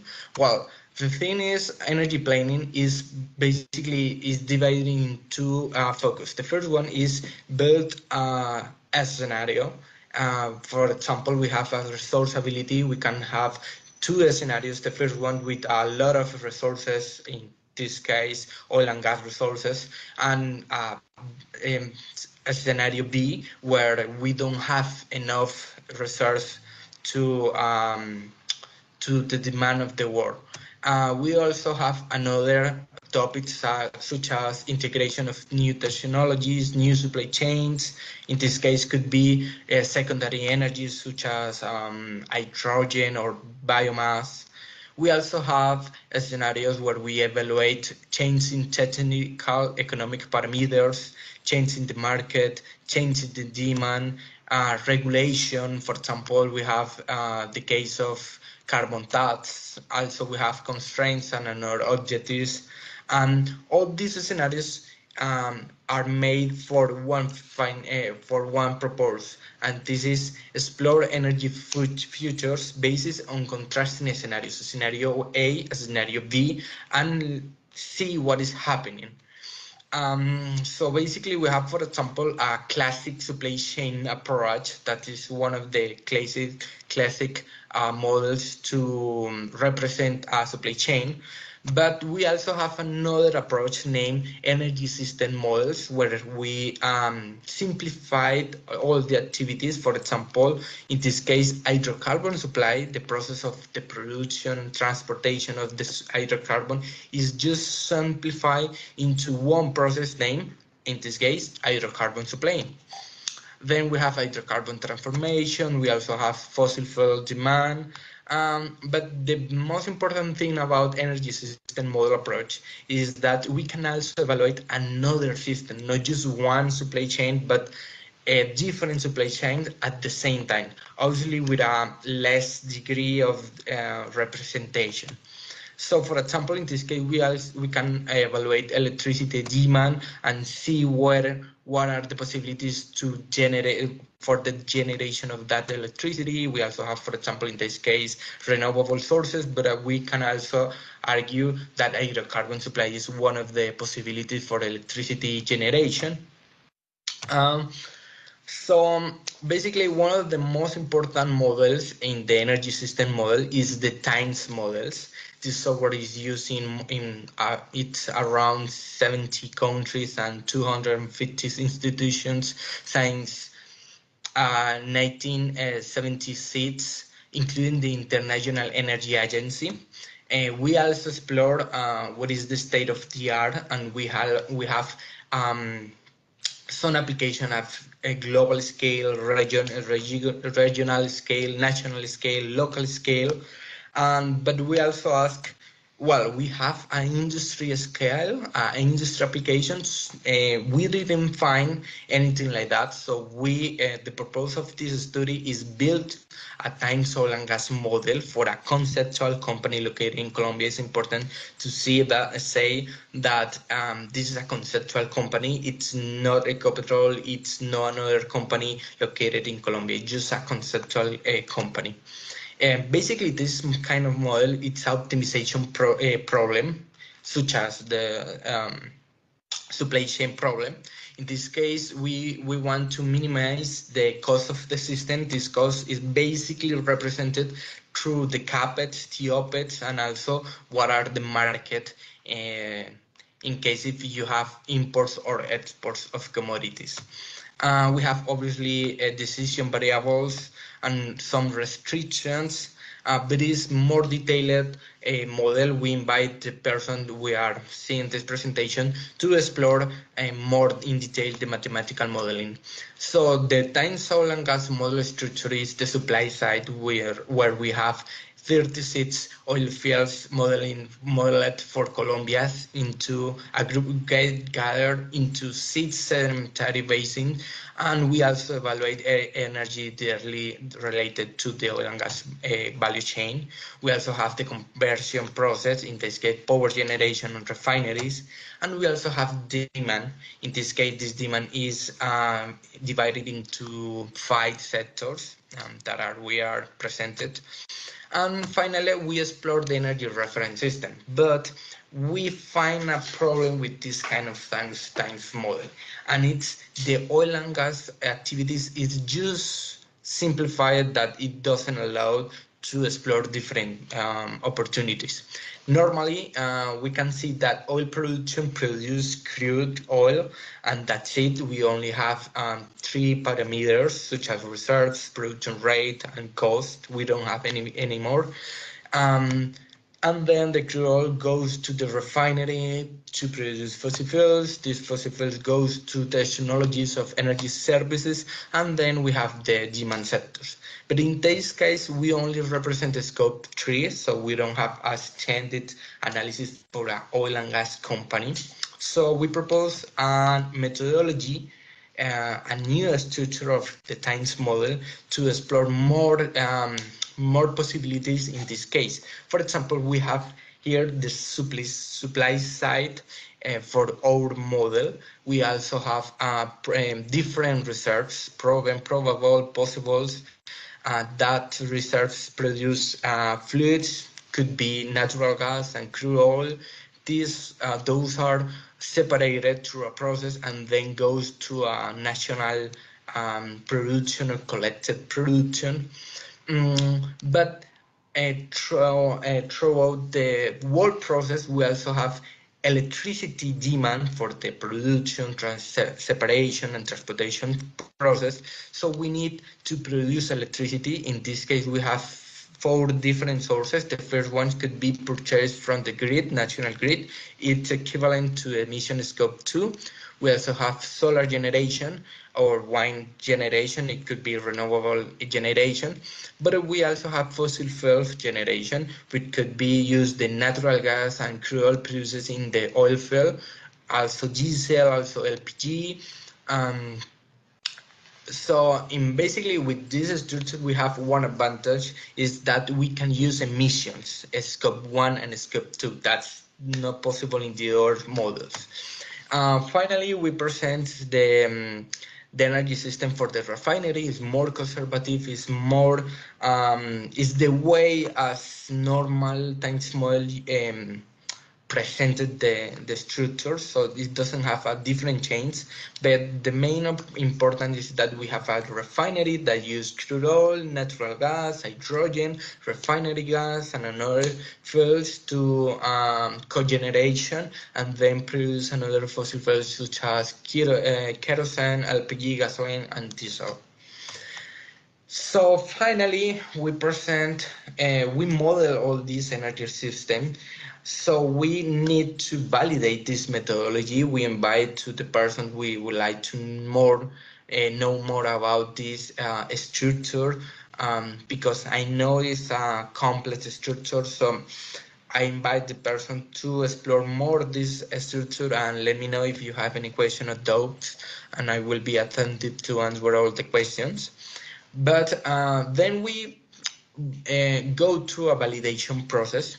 In this case, we validate the production of the hydrocarbon. Yes. So, for example, we have crude oil, natural gas, and hydrocarbons, and we have three series. The first one is for Colombia. Is historical data.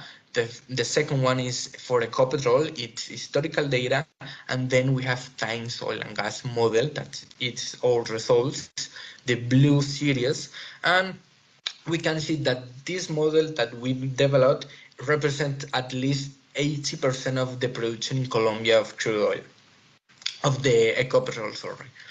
We also validate the emission of the scope 1 and scope 2 from the historical data with Ecopetrol, and we see that there is similarities of the values.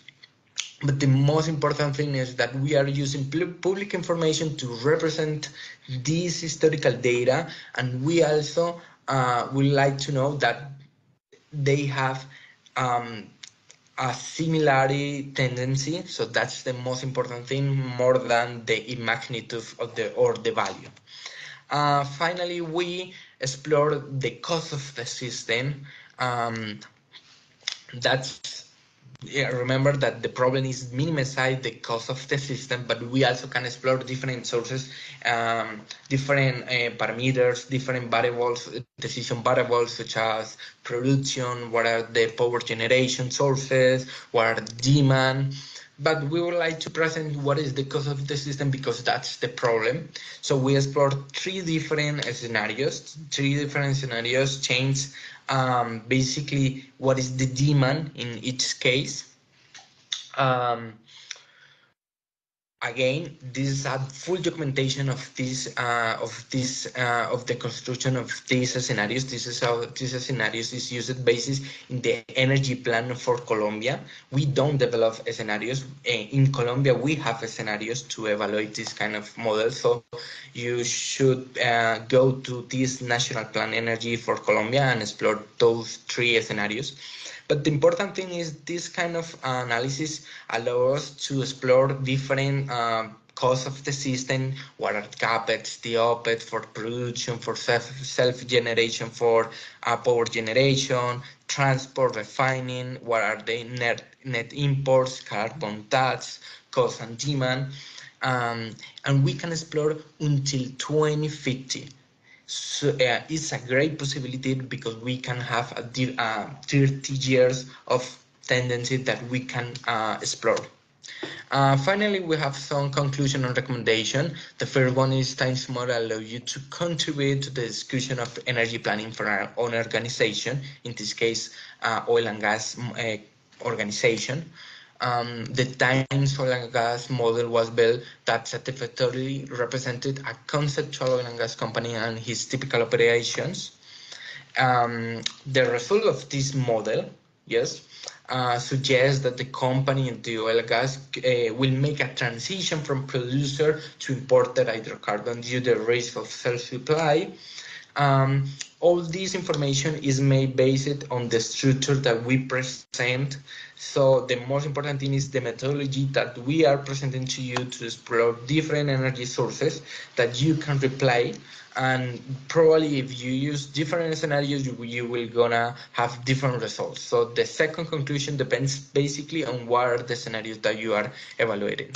And finally, we have additional studies should focus on the evaluation and incorporation of new resources, value chains, their decarbonization, roles for the production of refinery sector.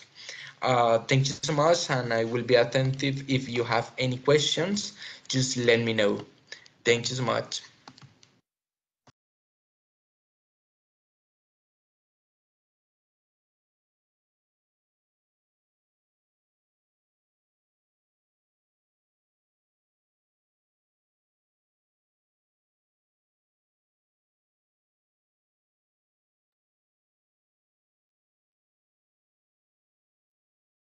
Thank you so much, Julian, sir, for the presentation.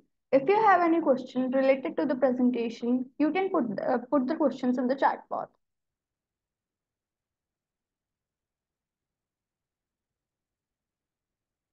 Moving ahead with our next presenter, Ashraf El Bouazoui, the Faculty of Science, IBN, Tofel University, Canitra, Morocco. Due to some unforeseen circumstances, he is not available in this conference.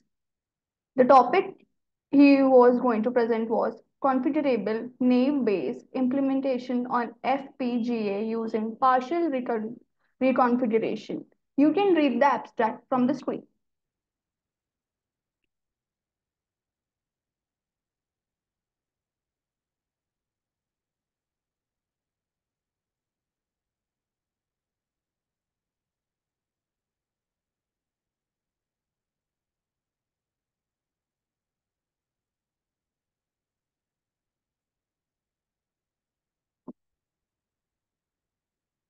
With this, our third session of the conference is ended.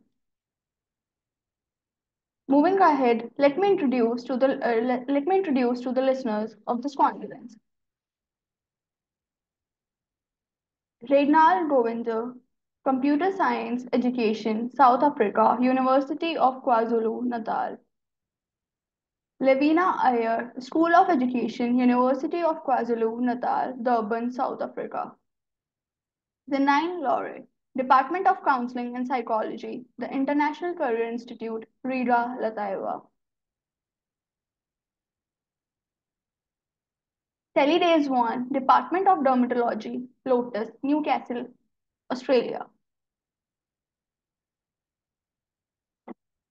With this, the conference comes to an end. Thank you so much. With great pleasure and enthusiasm, I would like to conclude that the conference was a great success. Many people have contributed in different ways to turn this event into a smoothly running conference with very interesting presentations.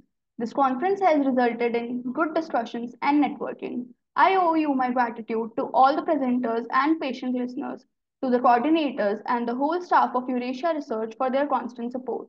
I would also like to thank you, all the universities and institutes who have sponsored our participants and people who have directly or indirectly contributed in the smooth and conduct of this conference.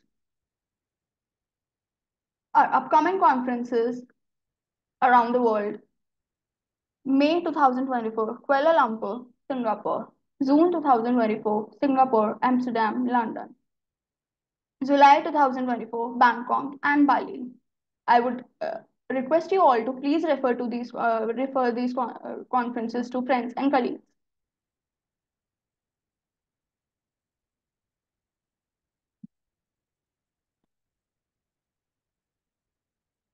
As the conference has been ended, it would be like we all would be really glad if you can please provide us the feedback for the conference and your point of view, what you thought about the conference, and how can we make it better if you have any feedback to give.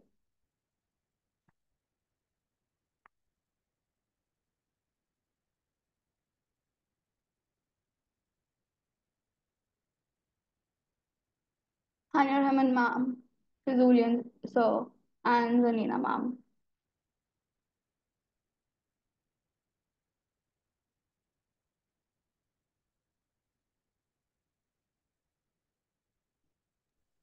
I would like to say that it was a really good conference. I like that there were people from variety of disciplines, and we could have a blend of every taste of research topics. So overall, my experience has been really good. That's all what I want to say. Thank you so much for the positive feedback. Julia sir, we would love to hear from you also.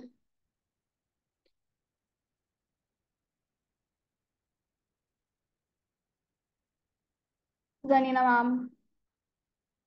It was really lovely conference. The topics was quite interesting that it was various from, from psychology to, more kind of development subjects. So it was a bit kind of confused at first, but everything was really interesting. The topic was important. Thank you very much for your hard work and for participating and for, making aware of those topics because, we need to spread the word. Thank you again. Thank you so much. Thank you. With this, I would conclude this conference. Thank you so much for participating. We were glad to have your presence. Have a great day ahead. Bye.